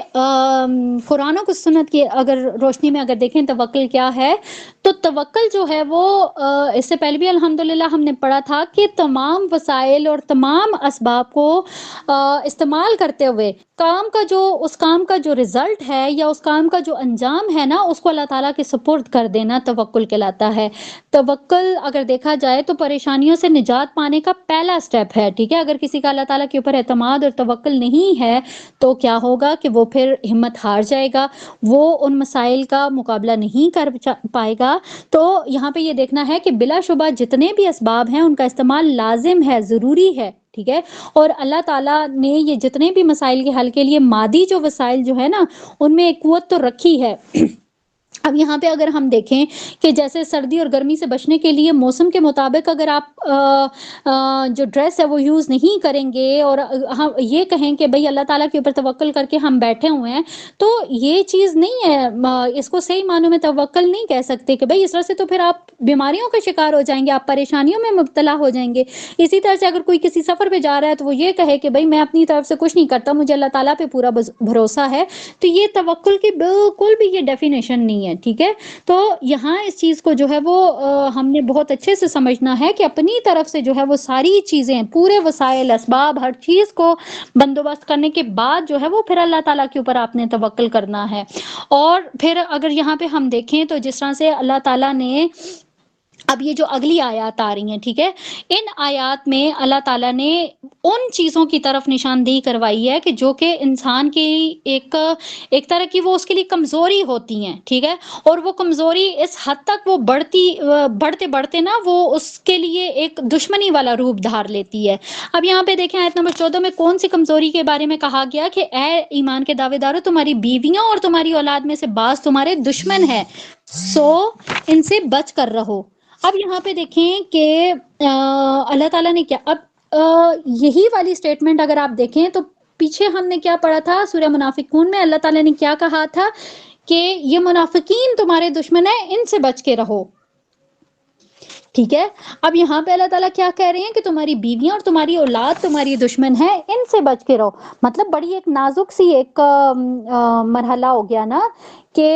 شروع میں ہم نے منافقین کے بارے میں پڑھا کہ وہ دشمن ہے، لیکن اب جو ہے وہ بتایا جا رہا ہے کہ تمہارے بیوی بچے جو ہیں وہ اگر ان کی محبت جو ہے وہ اگر اللہ تعالیٰ کی محبت پہ حاوی ہو جاتی ہے تو پھر یہ جو ہے یہ پھر دشمنی والا جو ایک ایلیمنٹ ہے وہ ہو جائے گا۔ ظاہر ہے کہ یہ جو بیوی بچے ہوتے ہیں، ٹھیک ہے، یہ اس طرح سے تو ایک انسان کو نقصان نہیں پہنچاتے کہ جس طرح سے منافقین جو تھے وہ نقصان پہنچاتا ہے، کسی دوسرے منافق جو ہوتا ہے وہ پہنچاتا ہے نقصان، لیکن یہ جو ہے نا یہ بظاہر بیوی اور اولاد کی محبت، یہ اگر اس کو آپ دیکھیں، اگر یہ ایک اس میں اعتدال رہے گا نا، ایک اس میں ایک توازن رہے گا تو یہ بالکل ٹھیک رہے گا، لیکن جیسے ہی یہ اعتدال سے بڑھ جائے گا نا یہ محبت والا سلسلہ، تو یہ پھر وہ جس طرح سے اللہ تعالیٰ نے کہا نا کہ یہ آپ کے دشمن ہے، تو یہ پھر یہ والا جو ہے نا یہ والی اسٹیٹمنٹ یہاں پہ یہ والی سٹیج آ جاتی ہے، یہ دشمنی والی۔ تو جس طرح سے اللہ تعالیٰ نے اس آیت کے اندر جو ہے وہ پہلے تو اللہ تعالیٰ نے متنبع کیا، ٹھیک ہے، تنبیہ کی کہ ان سے بچ کے رہو، یہ تمہارے دشمن ہیں، لیکن پھر اسی آیت کے اندر اللہ تعالیٰ نے تھوڑا سا نرمی والا جو ہے وہ بھی ایک یہاں پہ ایک چیز یہاں پہ نظر آئی ہے کہ اللہ تعالیٰ نے کیا کہا کہ اگر تم معاف کر دیا کرو اور چشم پوشی سے کام لو تو اور یا پھر بخش دیا کرو تو اللہ بہت بخشنے والا اور نہایت مہربان ہے، یعنی کہ ان کی محبت جو ہے بیوی کی محبت یا اولاد کی محبت، ٹھیک ہے، یہ بظاہر تو یہ سارا کچھ ہے، ایک معاملہ ایسا ہے کہ جس میں انسان پڑھ کے دین و دنیا سے غافل ہو جاتا ہے، ٹھیک ہے، لیکن ایک طرف جو ہے وہ آپ ایک جو مومن کامل مومن ہے اس کو نا بہت ہوشیاری کے ساتھ کام لینا ہے، ٹھیک ہے، یہ جو بیوی اور اولاد کی جو محبت ہے نا، یہ محبت اتنی ہی ہونی چاہیے کہ آپ کسی غلط راستے کے اوپر نہ پڑیں، اور پھر اگر اتنا بھی مطلب سخت رویہ نہیں ہونا چاہیے کہ مطلب ہر وقت وہ گھر جو ہے وہ ایک کیا کہتے ہوتے ہیں، ایک مچھلی منڈی والا ایک سسٹم بنا ہوا، تو وہ بھی چیز نہیں ہونی چاہیے، مطلب اس میں بھی اسٹیج میں بھی آپ کو اعتدال سے کام لینا ہے۔ اور پھر اسی طرح سے اللہ تعالیٰ نے کیا کہا کہ اگر تم ان کے ساتھ عفو و درگزر کا معاملہ کرو گے، سیم یہ والی چیز ہم نے سورہ نور کی آیت نمبر 22 میں بھی دیکھی تھی، اور چاہیے کہ وہ معاف کر دیں اور درگزر سے کام لے، تو کیا تم نہیں چاہتے ہو کہ اللہ تمہیں معاف کرے، اور اللہ تعالیٰ بہت بخشنے والا اور مہربان ہے۔ یعنی کہ یہاں پہ اگر ہم دیکھیں تو اللہ تعالیٰ نے پہلے تو کہا کہ آپ کو نا اپنی بڑی ایگل آئی رکھنی ہے، اس کے ان دو جو ہے نا دو لیول جو اللہ تعالیٰ نے بتائے، یہاں پہ آپ پھر یہ ہے کہ پھر آپ نے اتنا بھی ہارڈ نہیں ہو جانا کہ آپ سیدھے منہ بات ہی نہ کریں، ٹھیک ہے، اور پھر اگر کوئی ایسا معاملہ ہو جاتا ہے پھر آپ نے ان کو درگزر بھی کر دینا ہے، یہ نہیں ہے کہ بس ایک سختی والا کہہ دیا تو اسی بات کو آپ نے پلے سے باندھ دیا اور آپ اسی کو فالو کر رہے ہیں، ایسا نہیں ہے، مطلب آپ نے درگزر سے کام لینا، اگر کوئی ایسا معاملہ ہو جاتا ہے تو پھر آپ نے ان کو معاف کرنا ہے، اور ذہن میں آپ نے یہی بات رکھنی ہے کہ اگر آپ معاف کریں گے تو اللہ تعالیٰ کل کو آپ کو بھی معاف کرے گا۔ اور پھر اللہ تعالیٰ نے اسی کی حکمت آیت نمبر 15 میں بتا دی کہ تمہارے مال اور تمہاری اولاد جو ہیں وہ تمہارے لیے فتنہ ہیں۔ سیم سورہ آل عمران میں بھی ہم نے یہ بات پڑھی تھی، یہ جو ہماری آیات ہیں اس کے اندر جو باتیں ہو رہی ہیں، سیم سورہ آل عمران میں بھی ہم نے پڑھی تھی۔ اب آل عمران کی آیت نمبر 14 میں کیا ہے کہ مزین کر دی ہیں لوگوں کے لیے مرغوبات دنیا کی محبت، جیسے عورتیں اور بیٹے، اور جمع کیے وہ خزانے سونے اور چاندی کے، اور نشان زدہ گھوڑے اور مال اور مویشی اور کھیتی۔ یعنی کہ یہ جتنی بھی دنیا کی محبتیں ہیں نا، یہ انسان کو آزمانے کے لیے اللہ تعالیٰ نے پیدا کی ہیں، ٹھیک ہے، اور اللہ تعالیٰ نے کیا کہا کہ اللہ ہی کے پاس اجر ہے اور عظیم اجر، یعنی کہ تم جو کچھ بھی معاملہ کرتے ہو اور اس کا جو اجر ہے نا وہ تمہیں اللہ تعالیٰ کی طرف سے ملے گا، تو جب اللہ تعالیٰ کی طرف سے مل جائے گا تو پھر کسی اور سے جو ہے وہ آپ اس کو ایکسپیکٹ نہ کریں۔ یہاں پہ اگر آپ دیکھیں تو سنن نسائی کی ایک حدیث ہے 3794، جس میں آپ دیکھیں اگر آپ اس کو ڈیٹیل سے پڑھیں گے نا تو آپ کو یہ فیل ہوگا کہ جنت اور جہنم جو ہے ان کو نا اللہ تعالیٰ نے، جنت کو اللہ تعالیٰ نے بڑی ناپسندیدہ چیزوں کے ساتھ ڈھانپا ہوا ہے، مطلب وہ چیزیں جو آپ کو دل سے اس کی طرف راغب نہیں کرتی ہیں، لیکن اللہ تعالیٰ نے ان سے جنت کو ڈھانپ دیا ہے۔ سیم اسی طرح سے جہنم کو نا اللہ تعالیٰ نے بڑی اٹریکٹیو چیزوں سے ڈھانپا ہوا ہے کہ آپ ان کی طرف نا مائل ہو جاتے ہیں، اور جب آپ ان کی طرف مائل ہو جاتے ہیں نا تو وہ چیز آپ کو جہنم کے گڑھوں میں پہنچا دیتی ہیں، سیم جیسا سے پیچھے بیویوں کی اور بیٹوں کی اور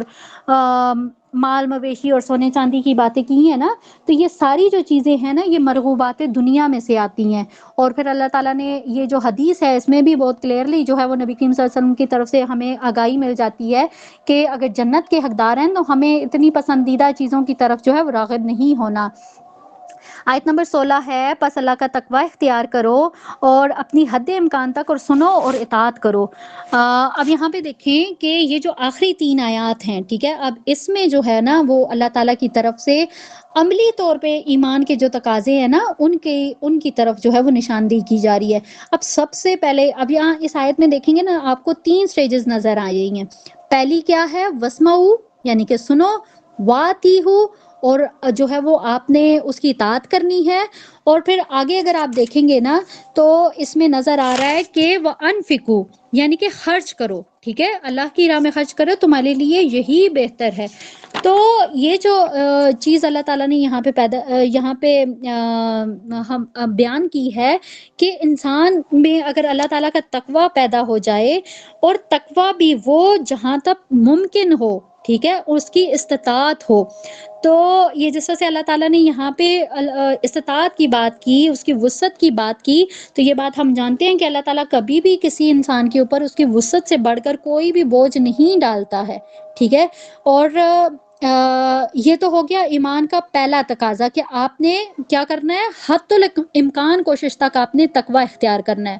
اب دوسرے نمبر پر آپ دیکھیں تو اس میں کیا کہا گیا ہے، وَاسْمَعُوا وَأَطِیعُوا، یعنی کہ آپ نے سننا ہے اور سننے کے بعد آپ نے اطاعت کرنی ہے، ٹھیک ہے۔ سیم جیسا سورہ نساء کی آیت نمبر 80 میں ہم نے دیکھا تھا کہ جس نے رسول کی اطاعت کی در حقیقت اس نے اللہ کی اطاعت کی۔ تو یہاں پہ ہمیں یہ چیز بہت اچھے سے سمجھ آتی ہے کہ وَاسْمَعُوا وَأَطِیعُوا کا جو حکم ہے اس کی بہت امپورٹنس ہے، ٹھیک ہے۔ اور اب یہ اگر اس کی امپورٹنس کو ہم اس بات سے سمجھ سکتے ہیں کہ جس طرح سے غزوہ احد ہوا تھا، ٹھیک ہے، تو وہ جو اطیع الرسول والی بات تھی نا، وہاں پہ ہم نے دیکھا تھا کہ جنہوں نے اطیع الرسول نہیں کیا تھا تو پھر اس کی سزا کس طرح سے ملی تھی، ٹھیک ہے۔ کتنے وہ مسلمان جو تھے وہ شہید ہو چکے تھے، غزوہ احد کا جو ہے الحمدللہ ہم وہ ڈیٹیل سے اس کو پڑھ چکے ہیں نا، تو وہ چیز ہم دیکھ سکتے ہیں۔ تو یہاں پہ اللہ تعالیٰ نے کیا کہا کہ پہلے تو آپ نے تقوی اختیار کرنا ہے، پھر اس کے بعد آپ نے اطاعت کرنی ہے، اور تیسرا کیا آپ کو آپشن دیا کہ آپ نے خرچ کرنا ہے، اور یہ خرچ کیوں کرنا ہے کہ یہ آپ کے لیے بہتر ہے، اور جو کوئی اپنے جی کے لالچ سے بچا لیا گیا تو ایسے ہی لوگ ہوں گے فلاح پانے والے۔ یہاں پہ اللہ تعالیٰ نے کیا کہا کہ انسان کے اندر کا جو لالچ ہے نا، اگر اس سے وہ بچ جاتا ہے تو وہی سب سے بڑا فلاح پانے والا انسان ہے۔ آیت 17 ہے، اور اگر تم اللہ کو قرضہ دو قرض حسنہ تو وہ تمہارے لیے کئی گنا بڑھا دے گا اور تمہیں بخش دے گا، اور اللہ تعالیٰ شکور یعنی کہ قدردان ہے، اور حلیم یعنی کہ بردبار ہے، جاننے والا ہے چھپے اور کھلے سب کا، وہ بہت زبردست ہے، کمال حکمت والا ہے۔ یہاں پہ دیکھیں اللہ تعالیٰ نے دوبارہ سے قرض حسنہ کی بات کی۔ اس سے پہلے ہم نے سورہ حدید کے اندر بہت ڈیٹیل کے ساتھ پڑھا تھا قرض حسنہ کے بارے میں، کہ کس طرح سے اللہ تعالیٰ نے انفاق فی سبیل اللہ کے بارے میں بات کی تھی۔ پھر اللہ تعالیٰ کی راہ میں جو